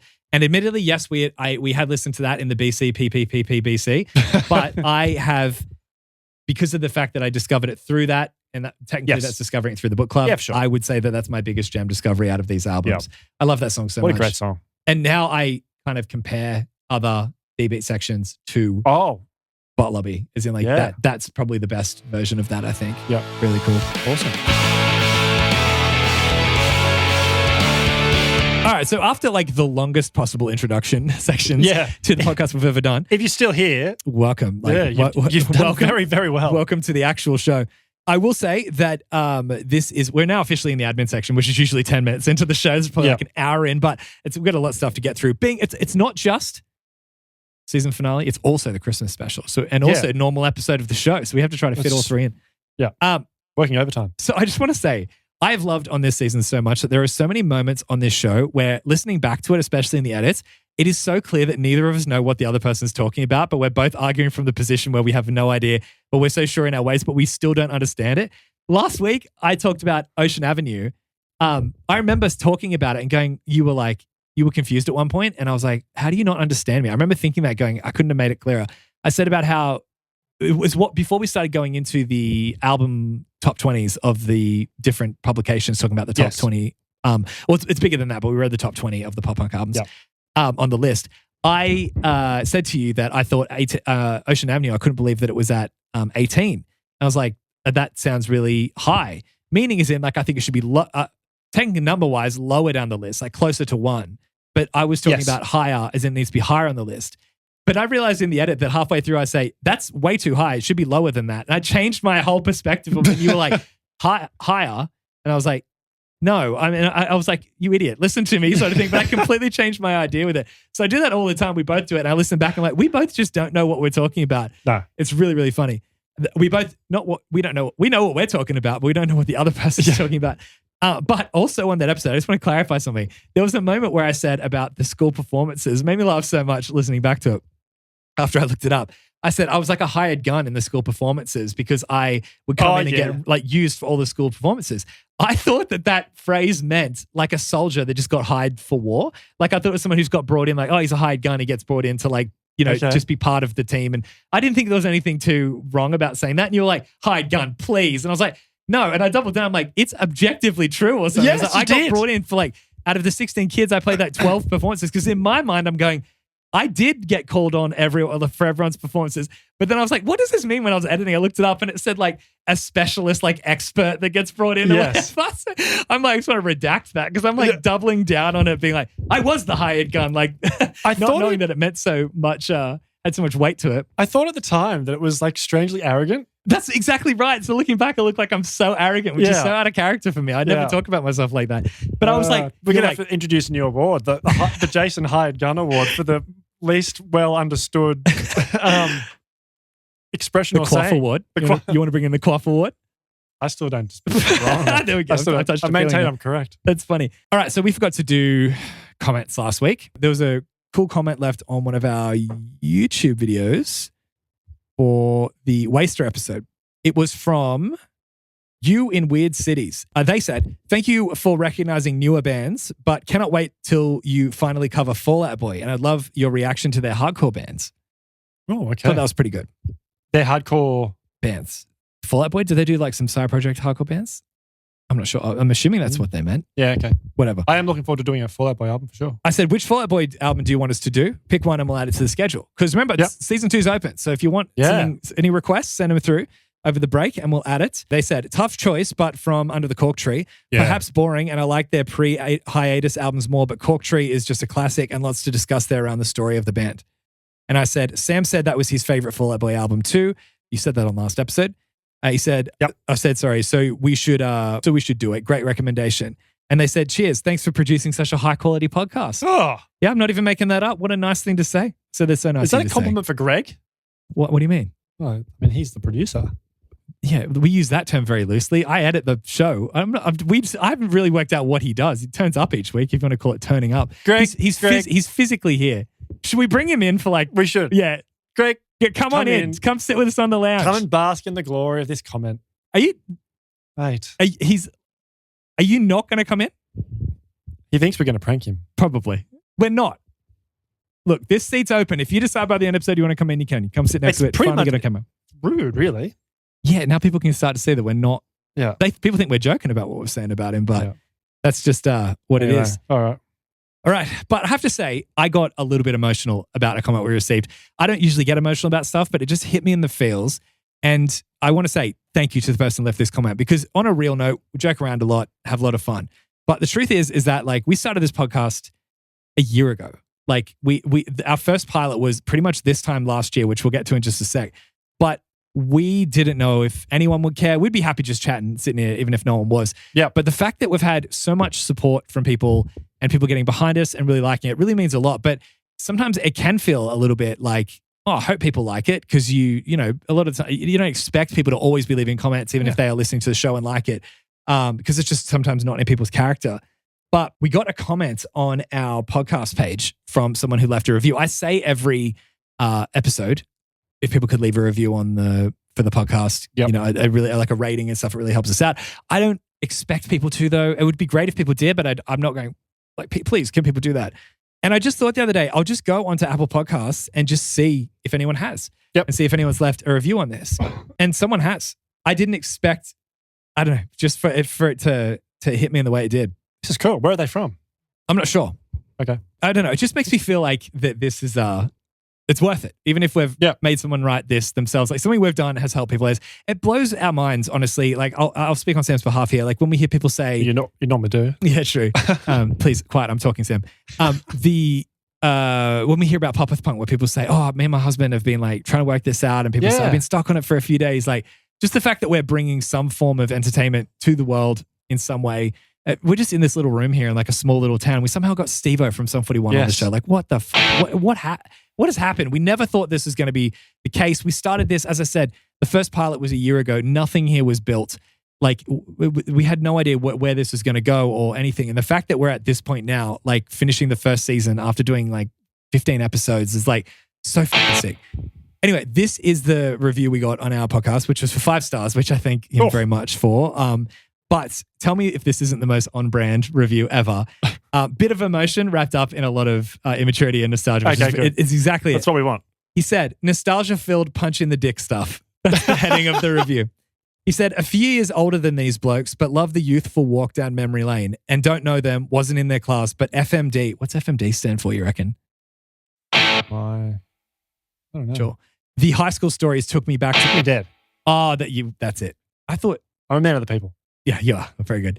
But for me, Dad, the high school stories took me back to my high school in the 90s. Really cool. Right. Then he said, funny to hear people reflect on a certain Mark and Tom carrying a more timeless energy. If I was singing about my parents not understanding me in my 30s, I'd have been punched in the dick. But that's the truly wonderful thing about this podcast. Subjective conversations about music with friends you wish you had. How fucking nice is that? Wow. And then he said, great work, champs. But like that part at the end, like legit makes me feel a bit emotional. Like that is so good, because we said when we first started this show, what was our goal for it? And our goal for the show was to create something that it would feel like you're in the room with us chatting about pop punk with us. Yeah. That's why the lounge is open to anyone. That's why we have the seats set up like this. That's why the camera is at that level. So eyeliner level, it's like you're in the room with us. We want to feel like you're here chatting with us, hanging out as friends, talking about pop punk music. And the fact that we've done that for at least one person just makes me feel like we've done a good job. So good job, man. Good work. I want us to write back to him. I wish we have a way could. of doing that? Well, yeah, we just did it on our podcast platform. I can't do it on the review platform, unfortunately. I don't think we can reply to reviews. We're being presumptuous that we've managed to... He might have changed his opinion after. That might have been one episode. Sorry, wrong podcast. I read that. I was looking for that other pop punk podcast. But that just, I don't know, it really, really meant more to me. And That's I'm sure so to Sam good. than we could ever say. Now, let's get into what the main episode is. But first of all, I just want to say before we get into it, because I forgot to do it last week, I haven't put up, due to scheduling and that kind of thing, I haven't put up the last week's episode of Pop with Punk online on socials yet. So haven't seen who's technically won that one yet. Oh, yeah. So whatever, they'll just go into the new season. Also, by the way, I'm going to, even though we're taking time off the book club, I am going to be creating some more social content to go out over the break. So if you're following us on social media, you'll see way more clips from the shows. But then again, if you're hearing this now, you've been listening and you've heard it anyway. You probably don't want to hear it twice. Maybe some more bloopers from the cancelled file.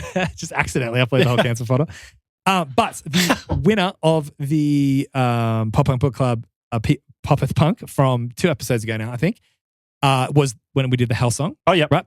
It was Matt. That's all his TikTok username is. Okay. And I said, you got it and you win this week. Well done. And then someone commented called Eamon Cassels and he said, how the hell did you get that?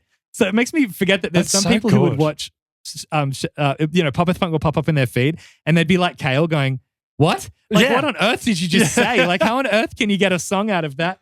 We're intellectual. We think intellectually. But that's the winner for this week. But for fans of Pop with Punk, got a little Christmas present for them at the end of this episode. That's for sure. Christmas theme. But on the Christmas theme of this, yes, let's finally get to what we're going to be doing for this episode. Yeah. So 1.5 hours in. True. But don't worry, it's a bit of fun. It's not as in-depth as our usual episodes go. We started this podcast, as I said, a year ago. We did our first pilot ever. And I'm going to show you a clip from the very first pilot. No one's seen. No one's seen this. No one's seen this, aside from probably just you and me. I don't think we even showed any friends. The second pilot we did, because it was a little bit more edited with multiple angles and stuff, we did show a couple of friends. Yeah. But the first one, I don't think anyone's seen ever. Yeah. But there's a little tiny clip from the, specifically from this episode, that I thought was very timely and very interesting, considering that it was pretty much bang on a year ago, within a few weeks, that we were sitting in this room talking and saying this. Yep. And I just wanted to play it for everybody now. This time of year is like, so there's so much Christmas stuff out. And I figured that if we had already done the book club and done episodes, we 100% next Christmas, if we're still doing this, hopefully we are, we'd do Reliant K's Christmas album. Remember we tried to do that and we're like, it was the middle of the year and we're like, we just couldn't get into it. It's so funny trying to listen to like Christmas songs and not even like July, like October or like April. You know what I mean? Just you're over Christmas and you're like past Easter or whatever, or you're getting toward like something else and we're just hitting into June. Do you want to do the Christmas album? Well, there you go. Memory lane. Yeah. It was before everything. It was like the whole studio looked totally different before we painted, before we did anything. Very dark in there, didn't it? Yeah. It was a totally different vibe. I wondered if when we first set up, because that's what the room naturally looked like, if the show would be more like by a fireplace kind of vibe, like sitting around chatting. Okay. It's like so bright. But House of Horrors. Yeah, no one's seen that before. But did you notice I said if we're still doing this next year, hopefully we are. And here we are. Yeah. Who would have thought? We had no idea what we're getting ourselves into. I reckon I was quietly skeptical when you said that we'd still be going in a year. And who would have thought that we actually would have, again, get to sit down on our first episode with Steve-O, go through Does This Look Infect Today? Still will never get over that. I bring it up a lot. I'm sorry people get sick of me bringing it up. But hey, what a bloody accolade to be able to throw around.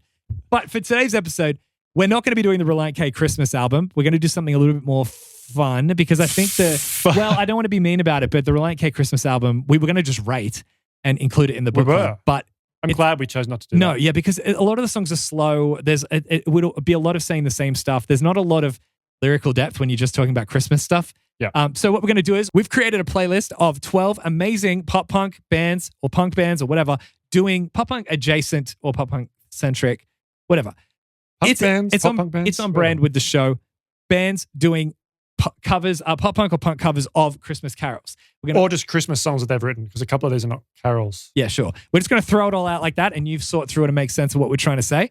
Then what we want to do is, because you guys probably haven't heard it before, we're going to put the playlist in the description. People can go through and listen to a song and then come back and hear what we have to say about it. But this is just a bit of fun. We're all going to sit back and enjoy some good Christmas times.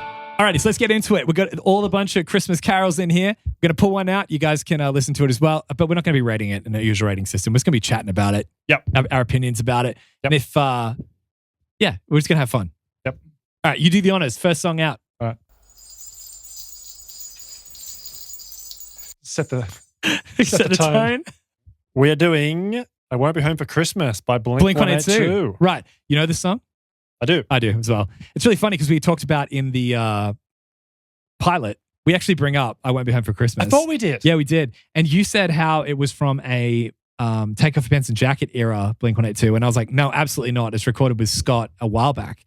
Yes. The version of that I have on my phone is the one that you're talking about. So you were right. It has all the Take Off Your Pants and Jacket style Blink-182 artworks.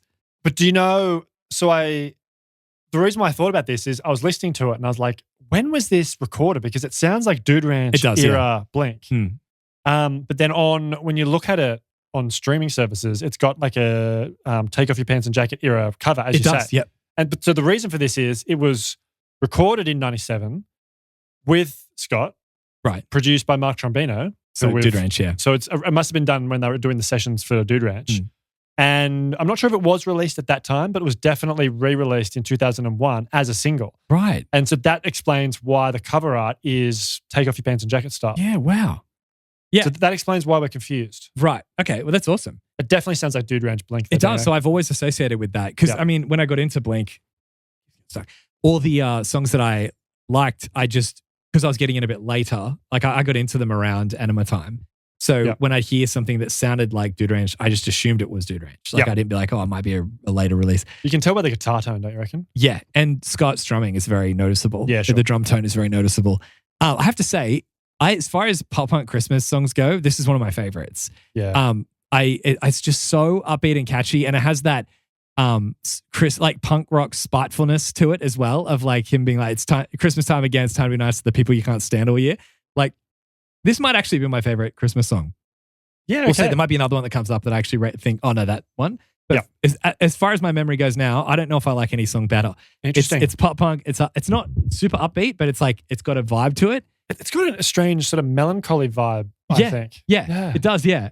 But it's strange because usually we have the opposite point where I say, oh, I think I'm hearing something sad in this. And you go, no, I don't hear that. Now you're hearing the other way around. I've always heard this as like Mark Hoppus, maybe because I heard it when I was younger and I associated Blink with being, at least at that time, I thought they were just out, not too emotionally deep, just out to have fun. Yeah. I thought this was just Mark being like, I just want you to go away. But it does have like a bit of a somber, you could do like a really sad cover of the song if you wanted. You could. Yeah. I love the opening line, outside the carolers start to sing, but I can't describe the joy they bring because joy is something they don't bring me. Yes. Like that is, you when you first put this on, if you've never heard it before, you're like, oh, it's a really upbeat, happy, catchy song, Christmas song. But at that point, it just makes it like, oh, wait a minute, what? It adds that Blink-182 humor.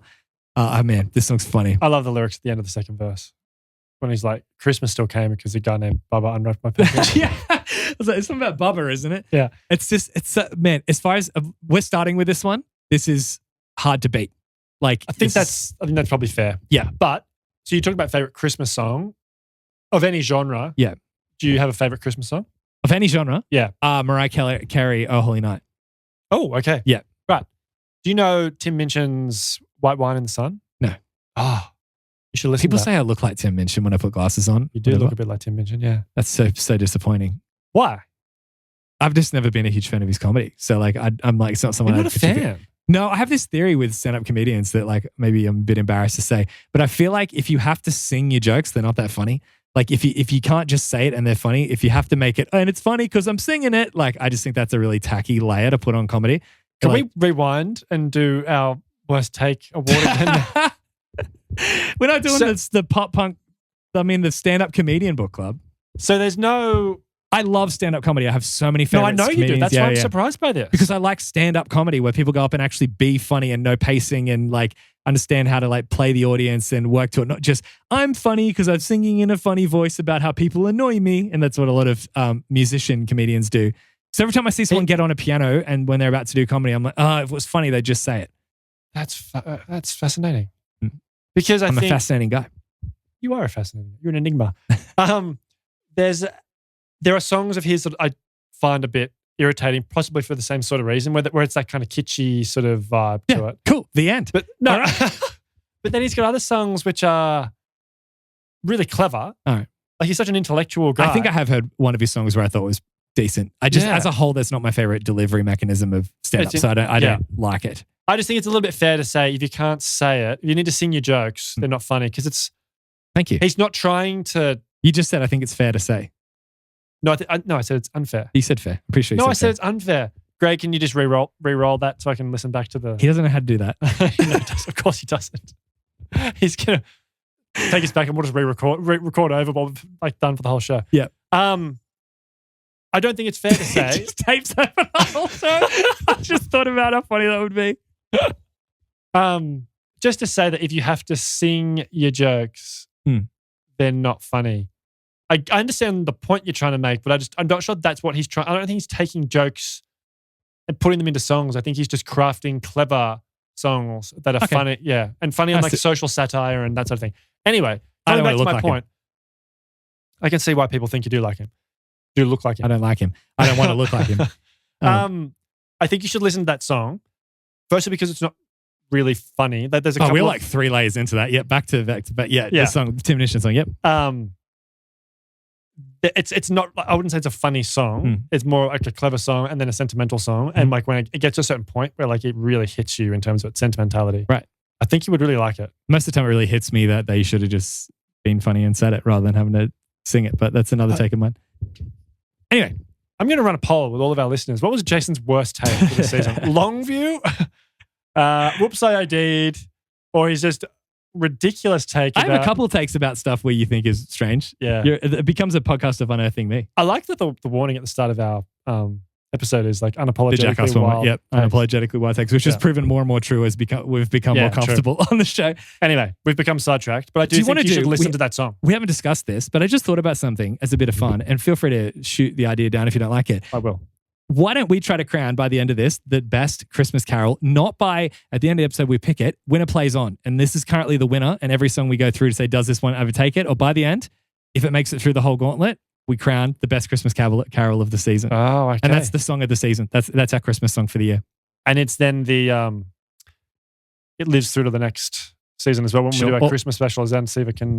Or we just do a whole nother run next year, and then we have an all-star season where they all come together after 10 years of us doing this. Can you imagine what we'll look like when we're doing this podcast in 10 years? Yeah. Hopefully I'm still alive. I wonder if we'll still wear the same costume. Probably. We have to have a wardrobe section. Oh my God. Like, as if we're going to get more dignity at this point. Like, if we were going to get dignity by 37, I think we would. You're talking about the Borat mankinis and stuff, like getting that for me and stuff. All right, next one. Let's go. Okay. So winner plays on. Currently, the winner is I Won't Be Home for Christmas. Yep. That's going to be hard. We have to unanimously vote. That's going to be hard. But we are in sync 80% of the time, so we'll see if that works out. All right, what do we do if there is a difference? Rock, paper, scissors. Good idea. Yeah. It's Xmas has been X'd by NoFX. Yes. Which I hadn't actually heard till recently, till we started listening to Christmas carols. When this came in, I was like, this is it. This is going to be the new Christmas gem of like finding something amazing. Yeah. But I didn't love it. I mean, the D-beat stuff when it comes in is so NoFX. I was ready to love it. I didn't love this one. I was just going to say, you can tell this is NoFX before you get to the vocals. Yeah. I mean, they have such a distinctive style. Yeah. Yeah. And then when it gets to the vocals, you can hear the NoFX agenda that is typically in some songs. That's right. There's very much an agenda. It's exactly what you would expect they would do for a Christmas song. Yeah. Like, it's clever. It's catchy. But also, I mean, there's clever bits, but also there's parts in it where I'm like, that's not true. Like he says in the line, he says, and then Dawkins presented the evidence that Jesus never existed or something like that. Yes, that was odd. That's not true. Yeah. Like Richard Dawkins never said that. And he actually came out and said he believes that Jesus existed, but disputes his divine nature. That's essentially what the statement is. But Fat Mike says everyone changed their tunes once Dawkins, I can't remember the line exactly, but he says... He does say he never existed. Yeah, that Dawkins brought evidence or proof that Jesus never existed. And it's like, even like Bart Ehrman, who is like one of the most devout, like, atheist, as meaning not part of theism, which I know technically is the definition of atheism, but not like, sometimes when you say atheism, people think of new atheism, which is that people want to argue against theology. He's just a biblical scholar that doesn't have any belief structure, which is typically by definition an atheist. He says that Jesus is like perhaps the most documented historical figure. There is no doubt in the world that he existed. It's just whether he was the Son of God. Yeah, sure. Probably having a conversation for this podcast that we've ever had before, but it's deeper than I thought this conversation was going to go. That's for sure. Yeah, it's a strange line. So when I heard that, it's coming from Fat Mike as well. Like I'm okay for like there to be a Christmas song that's like an anti-Christmas song. Like I'm not going to be offended by that. But hearing the lyrics is like, it just felt a little bit agenda-ish. I don't know. That's the way I felt about it. Sounds good. It's a banging chorus though. Yeah. Sounds good. Yeah. It's a great sounding song. So my vote is no, it doesn't beat When We Have for Christmas. I agree with that. Alrighty, where's the hat of truth? Let's go. Jingle, jingle, jingle, jingle, jingle, jingle, jingle, jingle, jingle. All right. Here we go. We are doing Xmas by Newfound Glory. Excellent. That's off an album, isn't it? That was released on an album called A Santa Cause. It's a punk rock Christmas in 2003. Oh, okay. So another Christmas compilation. Right. You thought it was like on one of their normal albums? Yeah, because one of the album cover of the song when I was listening to it was their self-titled album. Yeah, I saw that as well, but I think that's wrong. Right. I'm pretty sure it wasn't on that track list. We could check that, but I don't think so. I'll check it now while we're talking. Yeah. See, Greg, you can do two things at once. That is something we could have thrown to Greg to do, but taking away more and more of his role. It's Christmas. Give him a break. Yeah. Maybe we should have given him a break. Let's be nice to Greg for the rest of the episode. All right. That would take Deal. a Christmas miracle, and it's here. You haven't commented on my shoes, either. I did. I was marking them up before. Oh, yeah, that's right. They're good. They totally set the vibe. But Xmas, what do you think of it? I think it is... It is not on their self-titled album. Yeah, cool. Yep. I like it. I like it. Yeah. Yeah. I like how the chords play over the top of that, like the Christmas bells kind of thing. I was thinking earlier this week when I was listening to Christmas carols, pop punk Christmas versions of songs, what makes it a Christmas song? You know what I mean? Yeah. Two things that a lot of them talk about is relationships at Christmas, which is quite strange. I mean, it makes That's sense true. because of the fact that when you think about American Christmas or Christmas where it's in winter, because it's like at the tree and bringing people together and like it's warm and it's cozy. In Australia, it's like barbecues and being outside. No one's thinking about being getting back together at Christmas time. So it's with that. It is a reflective time for people though as well. Good Like point, particularly like I guess if you've lost someone recently or you've broken up with someone recently, like being alone at Christmas, I think can be difficult. True, but it just seems more Hallmark movie and better to think of the snow and that Christmas rather than our type of Christmas, which does blow a lot of Americans' minds when they hear that we... I wasn't sure where you were going there. Good thing I finished the sentence. What makes it a Christmas song? Because it's usually about relationships, but also it's just jingly bells over the start of the intro to symbolize snow, I guess. But then that just makes it a Christmas song. Can you turn any song Christmas by just putting Christmas bells at the start? Yeah, I guess so. It's if you just fast forwarded it in, this is just a pop punk kind of song of like 2002-ish era. Yep. But you put bells over the intro, now it's a Christmas song. There's a couple of songs though here. I think there's at least one on this playlist where it's not a Christmas carol. It's like a song that they've written, but like the chord structure feels like a Christmas song. Like there's a certain... There might be something else to it. Yeah. Yeah. But I think this is good. It's pretty solid. If we were rating this song, I'd probably put it around a good. I know we said no ratings, but this to me isn't like a bangery chorus. I agree with that. Yeah, it's just an upbeat, kind of catchy, fun, happy. Actually, no, I disagree with that. I said that chorus is banging. We need that as an award category where Sam immediately goes back on what he says. It's unfortunate that one of our podcast members has like a photographic memory and we'll pull you up. I've been slipping, man. Yeah. I'm not as fast as I used to be. No, so my note is that chorus is banging. Okay. And that it's such a like classic Newfound Glory style chorus. The chorus this one is like Christmas is overrated, right? No. Yeah, it says this holiday is overrated, not Christmas. Yeah. But like it's I do like that too because it's a Christmas song. And I guess that's the punkness of taking a song that instead of doing a positive Christmas song, it's like this is all like I Won't Be Home for Christmas, the same thing. Very bitter at Christmas and let's flip it and be punk rock and against the narrative. Yeah. Yeah. So maybe that's it too. How to make a pop punk Christmas song. Christmas bells. Correct. Flip the narrative. Yeah. Also break up. Extra points. Yes. I just know how good Newfound Glory can get and I don't feel like this is as good as they get. No, I agree with that. And I'm not sure. I wouldn't give this a crown. No. Maybe I'd give it a great. It might be like kind of on the verge. I quite like there's a little Easter egg or a Christmas egg in the bridge where it goes to Christmas egg? It goes to the Jingle Bells melody. An eggnog. Just a Christmas egg. A little eggnog. It goes to the Jingle Bells melody over the bridge. Yeah. I think that's really cool. And my note, in fact, is the gloves are off with cheesiness on a Christmas album. That's like a good you can just point. do whatever the fuck you want. Exactly. That's a really good point. Because you're outside of your normal genre anyway, so you're doing something fun. Yeah. Yeah. I like that. So before we move on, does Xmas beat I Won't Be Home for Christmas to take out the best Christmas song of the year? Not for me. No, I don't agree either. So, I mean, I agree with you. I don't think it should. But how late is it? Alrighty, where's the hat? Maybe one time we'll talk about the pop punk Mount Rushmore. One day. I think we might. It might be in our character to one day maybe potentially discuss it. I foresee. All right, so look. Who are you drawing? Yep. It is. All I Want for Christmas Is You by Batfoot. Cool. This makes me happy, man. You know these guys. I love Batfoot. Yes. Yeah. I know them well. Well, I mean, yeah, I recorded their first 2 EPs. Yes. Yep. And they're from not that far away from here. Yeah. Nice to get an Australian band. Yeah. I was so body. surprised when it was in the potential options.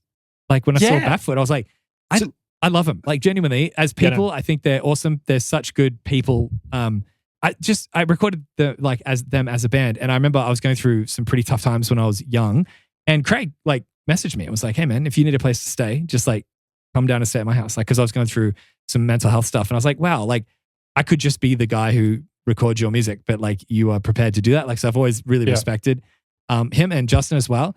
But with the first pilot that we did, funnily enough, was their other band, Remingtons. Yes. We did their album for that. But I'd love to do some Batfoot on the we should. book club. Maybe that might be my contribution. Their Cut the Cord album is really, really good. Nice. But a lot of people can't do one that you've recorded. No, I did their first 2 EPs. I did Melodic Tardcore, it's called. And the second one is called... What's it called? Melodic Tardcore. Because that's what they said their genre was. And everyone's doing melodic hardcore. They're like, I guess we're more like melodic tardcore. And then the next album was called... demo is called... EP is called It's a Cushy. I did those 2. Okay. But going back to what you were saying about, like, it was crazy to see them on this playlist with all these other, like... Yeah. And so they were on an album... What's it called? Punk Rock Christmas in 2015, which I think has got like tons of massive punk bands on it. Yeah. It's awesome. Yeah. They just have a genuine passion for punk music. Yeah. That, admittedly, the reason I know what I know about the Ramones is because of that. Like, I think I mentioned in the Ramones episode that Justin from Batfoot, I don't know if it made the episode, but he has a similar guitar. Like, it's the signature model of the I think Ramones. you did say that. Yeah. It sounds so good. It's such a good sounding guitar. But, they're awesome. And this song is awesome too. It's nothing short of their punk rock fun energy. Yeah. One of the funniest things was when I was recording them, they saw, it was before I had this studio, I used to record in that room out there, which is just a downstairs room and my old bedroom's over there. So I used to run the multi-core cable under the bedroom door, if you remember. I think before that, when I recorded your band, I didn't even have that yet. It was just like recording out of my room, or in my room.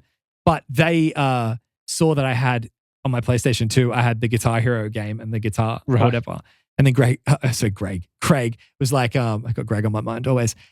He said, because there was a Guitar Hero Metallica, that's right. And he was like, oh, do you reckon they'll ever do a Guitar Hero Batfoot one day? And he's like, there'd only be 2 buttons on the guitar. That's funny. But no, when I heard it, I was like, I just love it. I love their voices. I love how they work together. You got Craig singing in the verses and chorus, and then Justin yells a bit and sings, but like does the more yelly vocals in the bridge. And it's so fun and upbeat and happy. Batfoot make me happy. I think, you know how when you listen to an album that has nostalgic attachment, it's that, but also the fact that I have personal attachment to them. Oh, yeah. And I have so many positive memories associated with recording them and stuff. To me, that shines through the songs. When I hear it, it just gives me this energy. I get really pumped up. I love Batfoot stuff. We need to get one of them on. Oh, I've said that. I've been trying to get them on for ages, but it's just life's busy. But sure. 100%. We'll try to get Batfoot on for, maybe we'll do Cut the Cord with them and they can tell us the stories behind it. That'd be awesome. Yeah. There's a great D-Beats song. It's another song you want to talk about. It's a great D-Beat song, by the way. There's a great D-Beat section in this as well. I keep thinking a cat is here. My cat has a similar bell, and I was like, is there a cat in here? Just some ring ting a ding a ding a ding ding a ding with you. If they can't hear that, you're just flipping your foot around. Anyway, go ahead. There's a great D-Beat section. I love the gang vocals at the end, and I think it's a sick song. I do. I honestly think I might like this better than I Won't Be Home for Christmas. Ooh. Maybe. I haven't actually really thought about it, but I might say for my vote for this one that I think it could take I Won't Be Home for Christmas. Interesting. I love it. It's so upbeat, so happy. The only thing that I think I Won't Be Home for Christmas has, I'm trying to take the nostalgia out and just go song for song. Yeah. I think I Won't Be Home for Christmas probably has a bit more points because it's an original. This is a cover of an existing Christmas song. That's fair enough. But just for just to shake things up a bit, I'll say that they take Won't Be Home for Christmas. Oh, okay. Yeah. My vote goes for I Won't Be Home for Christmas. Why's that? Well, it feels a bit more, as far as like punk Christmas songs go, it feels like more of a classic. You know what I mean? That probably is because of the fact that it's an original and it's a Blink-182 original. I guess that's true. Yeah, and it's Dude Ranchy and stuff. Yeah. Right. Okay. Look, I'll say that it can play on then. I'll change my vote. I'm not going to try to argue with you. Convinced you again. You weak-minded individual. Okay, so we agree Blink plays on. Blink plays on. All right. who knows who can take it down? Honestly, it's a pretty solid one. Alrighty, hat time. Alrighty. Jinga jinga jinga jinga jinga jinga jinga jingas. That's the drum roll. Deep in the hat. It is. It's not the most convenient. No. Yeah. Oh, I've got multiple ones. Thought so. I was like, there's none in here anymore. Thanks, Sam. Yeah. I thought you kept one. I put multiple out. Why would you put them back in? The integrity of the game. Jingle take 2. Here we go. We are doing Fool's Holiday by All Time Low. All Time Low, yep. What do you think of this one? Very bell heavy, hey. Talking about what makes a Christmas song. This is the one I was saying, referring to before when I said that it's not a cover of a Christmas song, but like the way the chords move, it sounds like a Christmas song. Don't you reckon? Yeah. It's got the it's the dun dun dun dun dun dun dun dun dun. It has it feels a bit more. Yeah, I don't know. I'm trying to put it together. Like, what is the paint by numbers of a Christmas song? This has a lot of bells and I don't know whether maybe it's using the same chord progression of a that's a good point actually. Because there's a particular chord change where I'm like, hang on, I think I've heard that before in a Christmas song. It immediately gives you a Christmas vibe. Yeah, I mean, also very heavy on the bells, and I don't just mean like the sleigh bells. I mean also the church bells that you hear like donging in the background. Yeah. Even in the bridge when they're whatever chords they're doing, the bells are donging the same chords. Bells are donging. They're donging away. What do you think of the song though? I said, look, not amazing, but pretty good. I think there'll be some people, because a lot of people love All Time Low. There might be some people that go, this is sick. Because it's really polished. It's really produced. If you like All Time Low, maybe you'd like this song. I don't know. I've never been a massive All Time Low fan. But I will say. I remember you saying that recently. Yeah, I just don't think that. That went to the nominations. I don't think that it doesn't land for me a bit because it's a little bit emo-y kind of cringy boy in bits where it's like wrap me up like a present and put me under the tree. It just the metaphor is a little heavy-handed in the metaphors. Yeah. But interestingly, it's well produced. It is. And going back to your point about some people would think this is amazing. So it was on Punk Goes Christmas in 2013. Mm-hmm. And at one stage during the week, we were talking about maybe doing that album as yeah. And so I was reading up about that album, and someone who reviewed it said this might be the best all-time low song, period. Oh, I think it's the best Christmas song. I was ready to get angry. No. Best all-time low song. I'm pretty sure that's what yeah. They have that Dear Maria, which everyone loves. Yeah, I know. Yeah. Yeah. Which is good. I like that song. Yeah. That's better than this song. It is, for sure. Yeah. And that is an era of the band that I prefer more. Like, this is 2013, so it's a bit later. Oh, okay, yeah. It's probably not my vibe. It's not a bad song. I don't think it's bad. Right. Yeah. I just don't think I don't love. It's not for me, but I like. I think I like it. If I heard it on, I wouldn't be offended. Yeah, they turn this off. I don't love the vocal style in the verse. Yeah, okay. It's kind of like he's doing like a rocky kind of thing. Yeah, a bit more like he's trying throaty. Yeah, throat singing stuff. But in the chorus, I quite like it. Yeah, the chorus to me was the part I was like, this is where the song's going to win me over, maybe. And when it was like that line, I was like, oh, okay. Okay. Again, romance, bells, Christmas, it's ticking all the boxes, but then it wrapped me up like a present. You're right. It's a bit of a heavy-handed metaphor. And I was like, I don't know. That's just not for me. So because of that, I don't think it beats I Went Home for Christmas. I don't think it does, no. No. Oh, Blink might run the table. It might run the full gauntlet. All righty, back to the hat. What have we got now? Oh, man, you're right. It's hard to get out of the bottom. Yeah. We've got O Come All You Faithful by Bad Religion. Nice. Man, I really want to do Bad Religion on the podcast. Oh, I can't wait. I have such a good sound to them. Yeah. Vocalist just really makes that band. But it's pretty evident in this song that it's very, I mean, it sounds a lot like Bad Religion to put it, to not clarify that thought even better. But this is a banger. Yeah. This sounds awesome.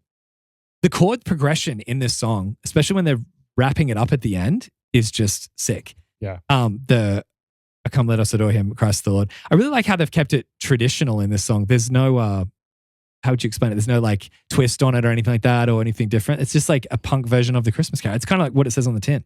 Exactly. Exactly right. Which I think is interesting. Like they did this EP in like I think it was 2013 or something. Yeah, right. Where they just did like. Is every punk band destined for a Christmas album at some point? It must be.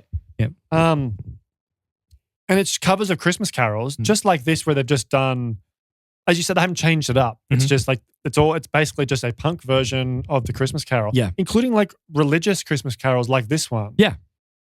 Whereas I mean, they call Bad Religion. Yeah. I kind of assumed that they were. Maybe anti-religion. Yeah. Perhaps, yeah. Maybe I've mistaken that. I don't know. Yeah, I was I would surprised. assume that was the case. Yeah. I thought some of the merchandise they had was like they utilize a cross bit in like a crossed out. Yeah. I thought it was that. Oh, maybe not. I think this is sick. It's sick. Such it's a good really song. good. Also, can I just say, how good is the drum mix at the start? The drums sound amazing in this recording. Yep. It's like there's some really good tones. This was apparently their last recording with that drummer, All right. Brooks Wackerman. Oh, Brooks Wackerman. Yeah. He went and played for Avenged Sevenfold. Was that who he played for next?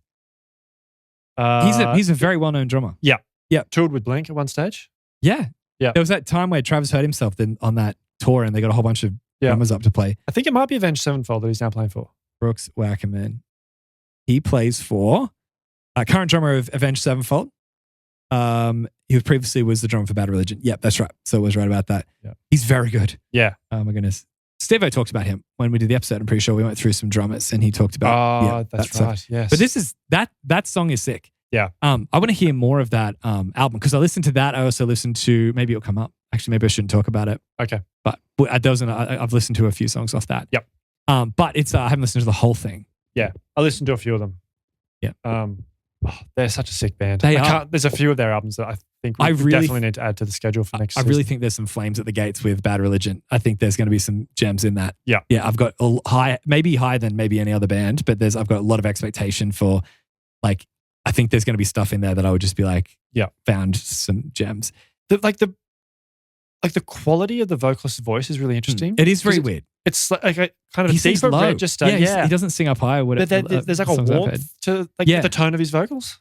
Which makes it, you're right. It feels like there's like a poignancy. Yes. For lack of a better word. Like it feels like, I mean, that is probably a better word for it because like in the literal sense, a poignancy of that there's like some form of melancholic kind of emotion to it. It's not just like emotion in general. Like it feels like there's a bit of, like he's been through some stuff. He sounds scarred a bit, like in his voice about like he's actually earned what he's singing about. I think he's known also like as a lyricist. So poignancy, I think, from that good. point of view as well. Yeah, like, right. Anyway, we're even about Bad Religion. This song is really, really good. I think it's a competitor at least. It's in the discussion of taking out I Won't Be Home for Christmas. Yeah. Do we want to just see chaos or do we want to actually like do the right thing? Because my heart tells me that it should be I Won't Be Home for Christmas. But there's a part of me that's like, this is, what criteria are we rating on? Enjoyableness, a Christmas song? Because this is a better Christmas carol. It's very traditional and they've taken the carol and done it their own way. Except it's not an original. And you did give True, points and I get points for so for that reason, I have to give it to Won't Be Home for Christmas. Yeah. By Blink. I want to see some chaos though. I want to see someone I want to see overthrow them. Do you think this one does? Look, I'm going to say no, but purely from that point of view that I just think... I think at the moment our top three, if we were to do ones, Won't Be Home for Christmas, All I Want for You, and... Sorry, All I Want for Christmas Is You, and Oh Come All You Faithful. I think those are the three best so far. Yeah. That's a good top three for sure. All right, Hat Boy. Pick one out. All right. I'm excited. Well, what's the next one? Let's see. Next one is 12 Days of Christmas. Reliant K? By Reliant K. Oh, man, this might actually do it. Ooh. We're talking about ones that knock it out. I can't think of a more iconic, when it's Christmas time, what song do I look forward to listening to the most is this one. Really? Yeah, this is like genius level writing. It's not just pop punk. It has like a million genres in it. It has so much anticipation in it of the way that they count down through the times and like the metal like 5 golden rings when it gets to it, but also the 4 doves. Yes.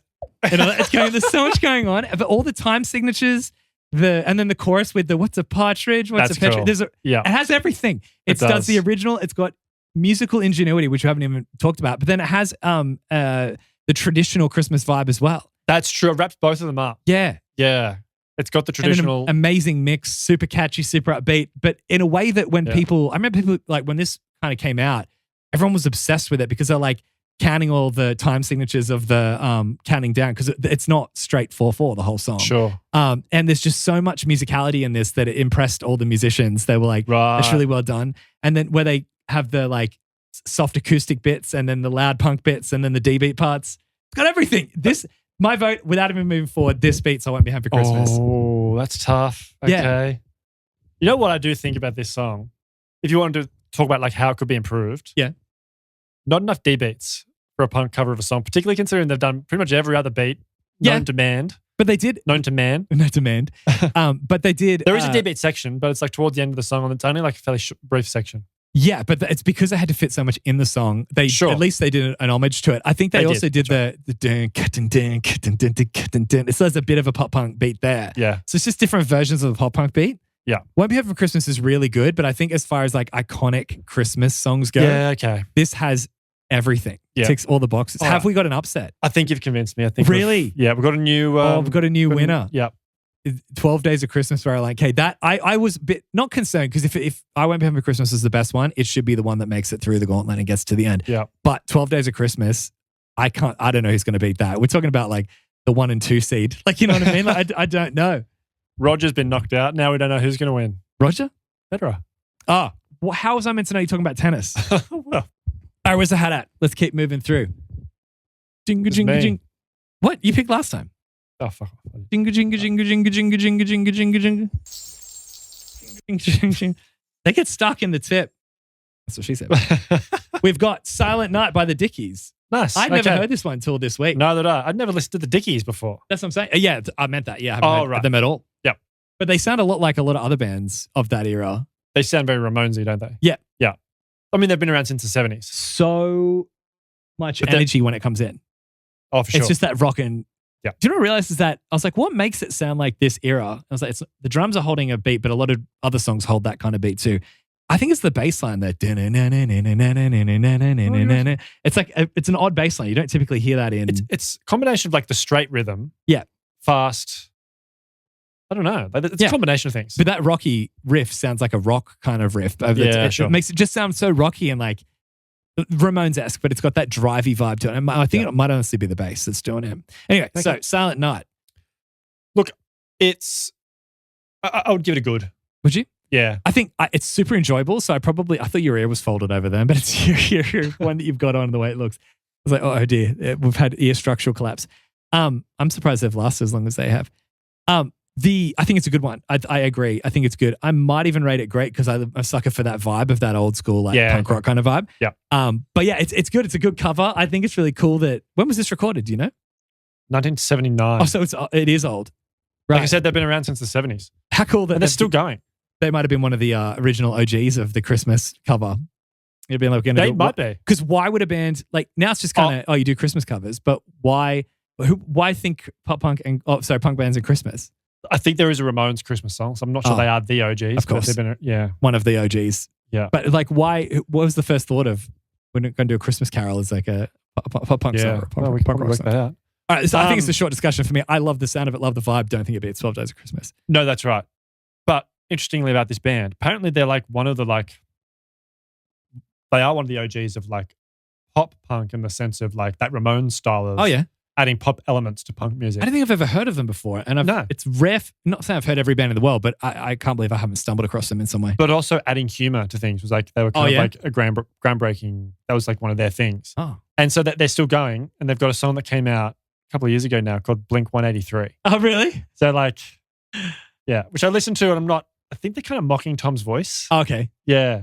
Wow. Why now? Like, I'm not sure. Why now? Why not 20 years ago? Yeah. It's I really think they're just like, stir the shit. They're retired and they're just like, I've got nothing else to write about. It's funny. All right, let's bring the hat back. It's me. Is it me? Yep. I thought I did the last one. Every time you say the wrong one, I did the last one. We are doing Christmas Lights by Yellow Card. Oh, okay. I'd never heard this one until never heard this before. This week. Yeah. As well, when we're going through the Christmas songs. Didn't even know it existed. No. This is a good one. It's really good. Oh my goodness, man. When I first heard it, the first time I heard the first half, that's what I was trying to say, I was like, okay, it's all right. I don't love it. But when it picks up, when it gets loud and to the ending, it's like Hooch by Sum 41 on Does This Look Infected, where the ending is just incredible. It's so emotional. Yeah. It makes you, that feels like Christmas, the way that it moves through those chords. And it's got that vibe of like, may your everything be, it's got that kind of wish over the top of it. But for me, it's about the chorus. Oh, yeah. That's like, it's like that soaring kind of vocal thing that he does. Oh, but it sounds like, what's the song that they play in America at New Year's? It's like, it's an, you know what I mean? It starts with A, I think it's called. Yeah. I just don't know, but it's not English, I don't think. That is so I watched a breakdown of why that song is so emotional, yet it sounds so happy, but it's so emotional. It's got that perfect, we talk about it where happy songs have this melancholic vibe. They've got a word for that, and this song fits that to a T. And it's because a lot of times it's the start of a new year, but the closing of an old one. So you think back to the people you've lost and moving on, but it feels so triumphant, but it's also really heartbreaking and sad. And I feel like this has that kind of element in or vibe to it in the bridge. From the loud section to whatever the ending is. Because the way that like the singing with that soaringness, with the huge chords moving and everything punches on the beat when they move the chords. Right. The bridge part also when the guitar comes in with the over the top is so pretty. And I didn't love that. I love it. I think it's good because it's an arpeggio of all the chords as they're moving through the chords. Sure. So it punches more of the chord tone when they do that. Yeah, right. Like it moves down the chords too. I just didn't, the whole sound of the song kind of, well, it's not even really shreddy, but it's just like, I guess it's that kind of vibe though. Yeah. The whole sound of the song changes in the changes in the bridge, and that kind of loses me a little bit at that point. I thought it was. I think that it's the natural next extension of the big loud section. I think it's really cool. Yeah, all right. I think it's probably where it should go. Yeah. After being one of those songs that plays like half of it soft and then surprises you with a big section, and it's epic when it comes in. Prior to that, it almost sounds like a Coldplay song to me. Okay, yeah. It does make me think what you said last week, that's one of his influences. It does make me think he's a really good singer. Like the way he sings very emotionally and kind of vocally shows that he's quite good at his vocal instrument being his voice. But yeah, I was impressed by that. That's a very good song. I wonder if this is similar to the other sort of Yellow Card stuff that was coming out around this time. Maybe. This is 2013. Right. I didn't really listen to Yellow Card post Lights and Sounds. Oh, yeah. I've heard a couple of songs off that, but I haven't heard the whole album. Okay. Yeah. But no, I love this. I think it's really good. I don't think it's in top 3 though, but it's definitely not going to take out 12 Days of Christmas. No, I agree with that. Yep. It's nice that we've got a ballad on our playlist. Yes. You know, that's good. It deserves to be on there. Bit of variety. Very much deserves to be on there. Maybe the one who wins first spot is the opening track on the playlist, the opener. Oh, cool. And then maybe hand out a second place to the last track. Alrighty, let's get the hat going. Jingling, jingling, jingling. Is it my go or yours? Your go. My go. All right, here we go. Pull the first one out. Punk Rock Christmas by MXPX. All right. Holy shit, I love MXPX. Oh. We need to do them in the book club. Yeah. They just have a sound, especially older MXPX. I associate this with like later MXPX. No, I'm just saying, especially old I see what you mean. MXPX. Yes. Yeah. Yes. It just has this vibe. It's kind of like NoFX where you can just tell it's them. Yes. Yeah. I totally agree. But it's interesting. Even their stuff around this period when this came out had a distinct sound as well. Because you remember we both really liked the album Before Everything and After. Yeah. This sounds a lot like that. I'm broken hearted. Yes. Yeah. This sounds a lot like that album. Yeah, it does. Yeah. Yep. And I mean, it's I think it's a few years after that, but it's that kind of style, which is very different from their 90s stuff, which I think I now prefer their 90s stuff more. Right. But this is still really cool. I really liked Before Everything and After in high school. I'm surprised we didn't pick that for season 1, like because that was where we did all the nostalgic albums pretty much. Yeah, true. This is a really good one. This to me sounds like everything you'd want an MXPX Christmas Carol to be. Yeah. Because if you wanted it to sound like MXPX, it doesn't sound too Christmassy, but it does, like lyrically, it fits. It's kind of good. Yeah. Well, I mean, with that drum beat that it comes in at the start, that doesn't make you think Christmas necessarily. No, not at all. It's so cool though. It's not until the lyrics really come in that you really kind of get it. Yeah, that's right. Because it's got that like na na na melody over the like the. It's more like the intro section, really. It's got like that punk rock vocal energy. Like it's rock and it's really it's cool. Not necessarily Christmas sounding. No, I think that if anything, it just feels a bit. I don't know. It's coming after how moving the Yellow Card one was. I feel like it just doesn't have the same emotional weight, but it is a lot of fun. I agree with that. Yeah. It's got an interesting kind of like thematic vibe. Like it seems like it's about a person like down their luck sort of thing. Yeah, I suppose so. Yeah, it to me it just takes me back to being a teenager. It's got that kind of vibe to it. Yeah. Do you know they did so this came out on an album in 2009, which they released with a whole bunch of songs that they'd done. They did like one a year from 98 to 2008, where they did like a Christmas song for their fan base, not for their like fan club, where they would like, I must have sent them out either as like CDs or like to download. So there'd be one each year and then they released them as on like an album. Yeah, right. And then this was a new one that just came out this year. It hadn't been done previously. Yep. Which is kind of cool. That's interesting. Like a little Christmas present for your fans. That's a good way to put it. I mean, that's probably a good way to approach doing a Christmas song for sure. Yeah. But moving forward, I don't think it beats 12 Days of Christmas. No, I don't think so. No, that's okay. Alrighty, hat time. Ding ding ding. Okay. How many did we say we're going to pick? This is like this would be like second last, right? This is number 11, I think. We said we were going to do 12. 12 for the players. Did we say that? No, I don't think we told anyone, but that's what we wanted to do. Yeah, cool. Now everyone knows. Yep. All right. This song is We Wish You a Merry Christmas by Reliant K. Reliant K. Yeah. Another one. Another Reliant K song. This is a really interesting one. This song is epic. Yeah. Epic Love is probably this a good song. word for it. It's not what you expect when you think you're going to put on We Wish You a Merry Christmas. It comes in with that real minor kind of like almost metal pop punk. Yeah. Yeah. Not what you would expect when you're putting on a Reliant K song. I don't think. Sounds like Sum 41 in the ending section with the yes. the harmonized guitars. Well, I think they're using the 6-4-1-5 progression of the stuff. It's interesting they switch. But it's like Dave Brown sound guitar riffs when he does like the metal stuff on Half Hour Power. Oh, yeah, for sure. Yeah.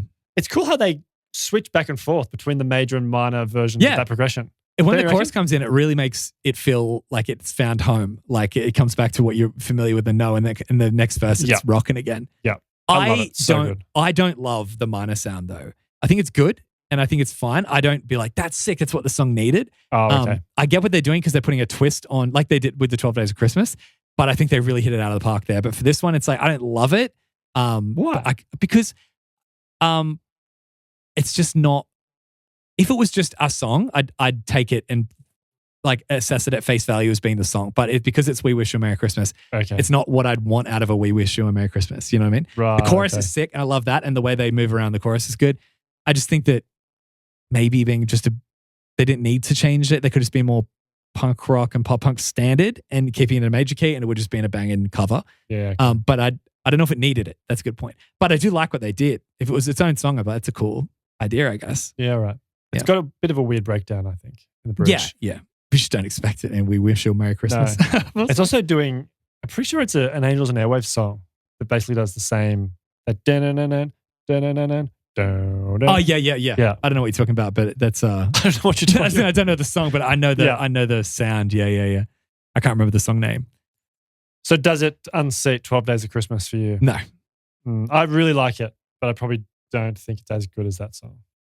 It's like when someone asked John Lennon, is Ringo Starr the best drummer in the world? And he said, not only is he not the best drummer in the world, he's not even the best drummer in the Beatles. It's kind of like that. Not only is this not the best Christmas song, it's not even the best song on the Reliant K Christmas album.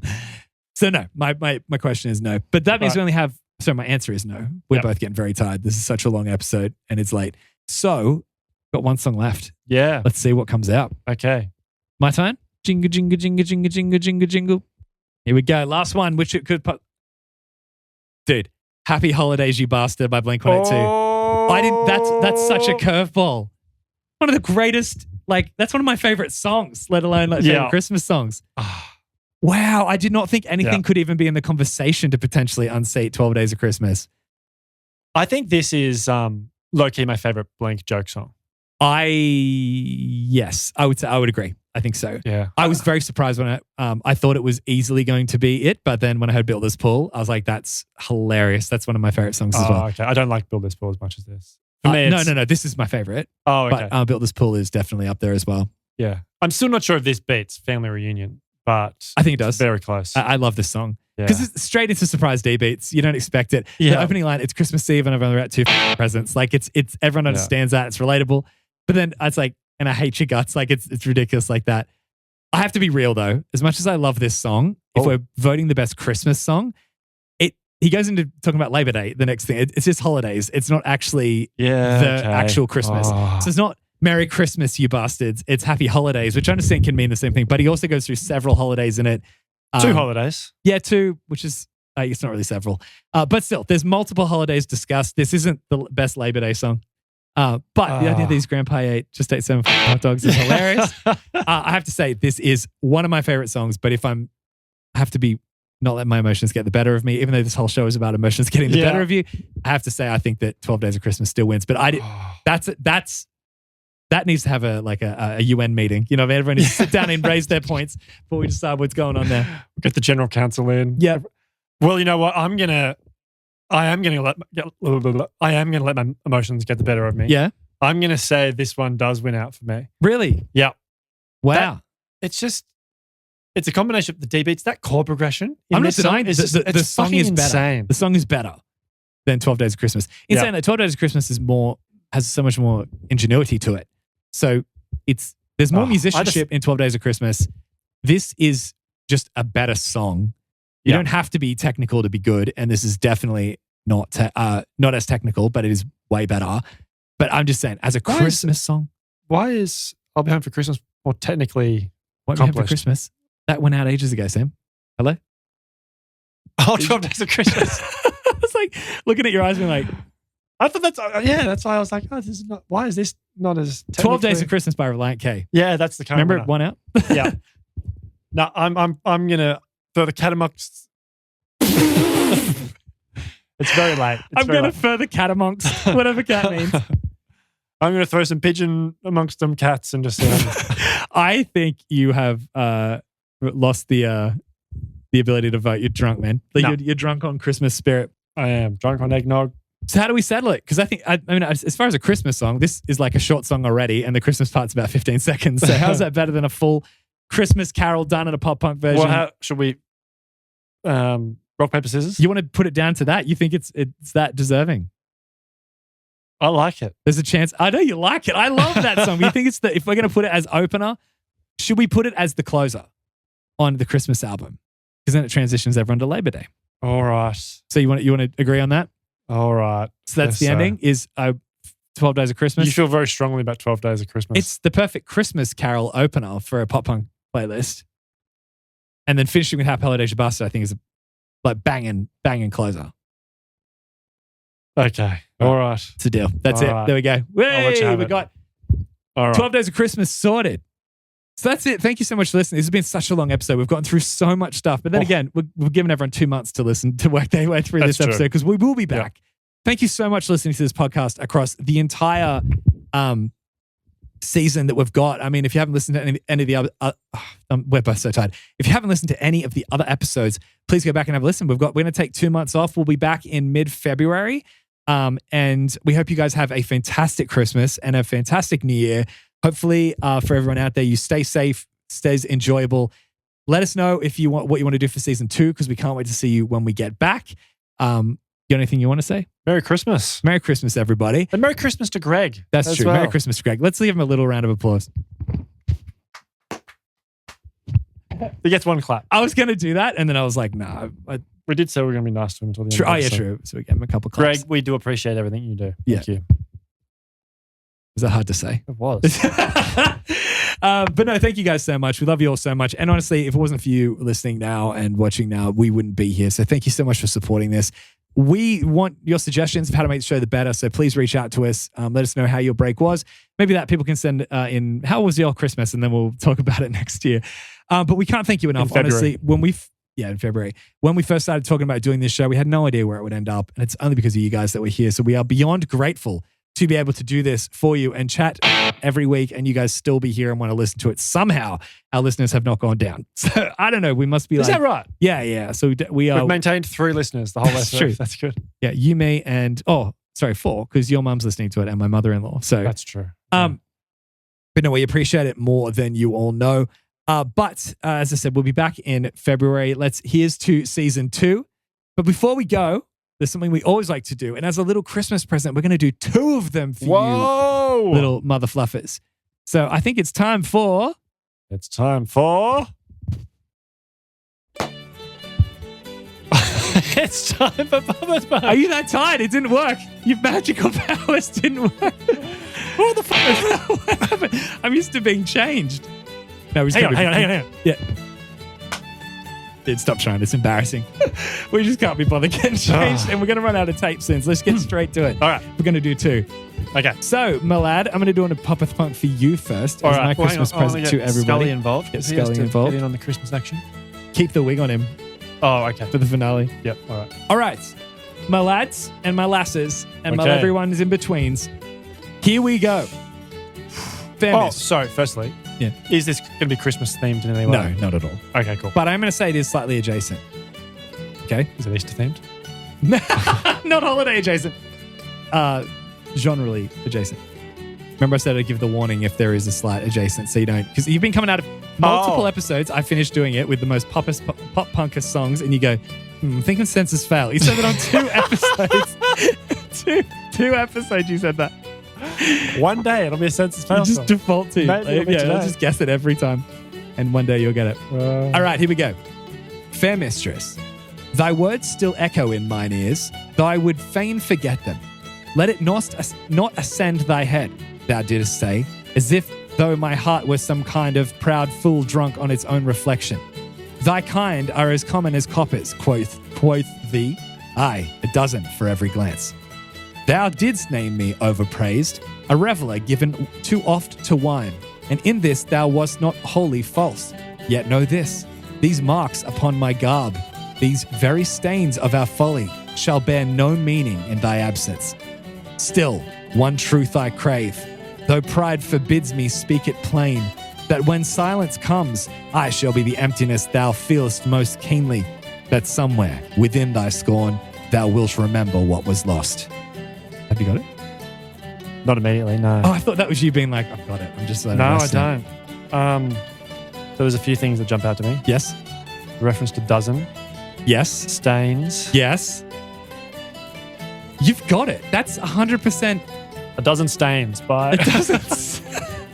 Anyone listening now that was kind of like that, that's I've helped them, have I? Oh, you probably have just told them the answer. That's like, let me say this. What kind of stains? Blood. No, wouldst thou find themselves in thine fields? Say that again. I'm speaking in Shakespearean. What kind of stains wouldst thou find while frolicking in thy fields? This is not another reference to the blue light, is it? No. Think about it. If you're out in the fields, what kind of stains would you find on your clothing? Oh. Yeah? Clicked? Is it, Yep, that's it. Well Okay. done. Oh, you got All it. right. Yeah, it's so funny that you were like, this one, do you know what I mean? Dozen, stains. That's like the two biggest hints out of the song. Well, you did I was it. Well thinking, done. Yeah, I did. That's a good one. All right. Why not? But because this is a double episode of Pop with Punk, we've got a second one. I will say, though, do you remember back in the day watching Captain Planet, right, of an afternoon when you got home from school? Do you remember at the end of the episodes where they go, Planeteer alert, and then they'd be like, everybody, you need to put your litter in the bin or whatever? Yeah. Sometimes you get two in an episode. Obviously, when they needed it, a shorter episode, they needed it to run to time. But I always was like, it's a good day when there's two. Like, it was so lucky when there was two. I loved Captain Planet. Yeah. So this is the second Planeteer alert. If anyone gets that reference, they'll like that one. They will. So it's my turn. Double little Planeteer bonus. Pop. I actually was stuttering then. I'm so tired, but I just turned it into a little funny little rhyme.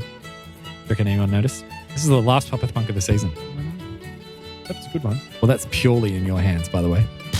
All right, let's get a ring ting jingle. A ring ting tingling. A letter of remembrance and sorrow. My dear friend, there was a season when we were but young, in which the future shone before us with a brightness near blinding, so fair, so boundless, that we scarce knew how to contain our own delight. In those days, our old village breathed with uncommon life. Every doorstep, every lantern-lit window seemed to hum with promise. And each child upon that whole, accursedly fated place, bore within his breast the certainty that he would rise, triumph, and never be overcome. Yet behold what stands before us now. The very lanes we once roamed lie cracked and torn, as though time itself had set its teeth upon the stones. Now grown, they bear faces worn by labours and losses they never foresaw. I ask thee, how can one estate so modest and unassuming devour and leave behind so many hollow echoes of what might have been? Opportunities once cast aside like seeds upon the wind have been squandered or swept away. Naught comes freely anymore. We find ourselves longing for what used to be, reaching back toward memories whose warmth dims even as we chase them. And still, it is hard, painfully hard, to behold what has become of their dreams now dashed beyond repair. I write not to burden thee, but to share in truth what weighs upon my spirit. Let us remember together what once was, and mourn it as gently as we may. Thine in steadfast friendship. That's really hard because I think that whatever you've chosen lends itself so well to the metaphor that it wasn't like you can hear that it's just Shakespeareifying certain words. It's turned it into like in the village that we grew up in. It really the lanterns outside the windows. Like I understand that's probably tied very closely to the lyrics, I would say, right? But like it's just it becomes so it's so well done. Like metaphorically, that it's really hard for me to break it out of the world that it's setting up. Let me. Can I tell you my? Can I tell you my you've vibe? hit the. Oh yeah, go for it. Is it a Green Day song? No, but you're in vibe-wise. Right. You're in the right zone. Right. And when you spoke about village. Yes. Not that the word village is in the lyrics. No, I wouldn't think that. But you got that as being like that's a kind of focal point. Yes. That's been sanitized. Yes, of course. But see, like then my mind, how I try to go solve it is like village. It would be like in our town, in our homeland, like in our. I just keep coming back. I thought it was "Welcome to Paradise" by Green Day. Oh, is it a song? Yes. You just said it's around the thing of Green Day. That's what I'm thinking. Right, it is. Oh, hang on. Is it from? Is it? It is. That makes perfect sense. I can see now what the. Scully, hear that? All it takes is a bit of perseverance, and you can understand. And you can achieve your dreams, Scully. You can, having a lot of full those skeletal body. That was actually a good one for people to ponder on over the Christmas break. Hopefully. Yeah, wow. Thank you guys so much for listening. We couldn't do this without you. Merry Christmas and a very happy new year from us here. And we'll see you in 2026. Woo! Bye.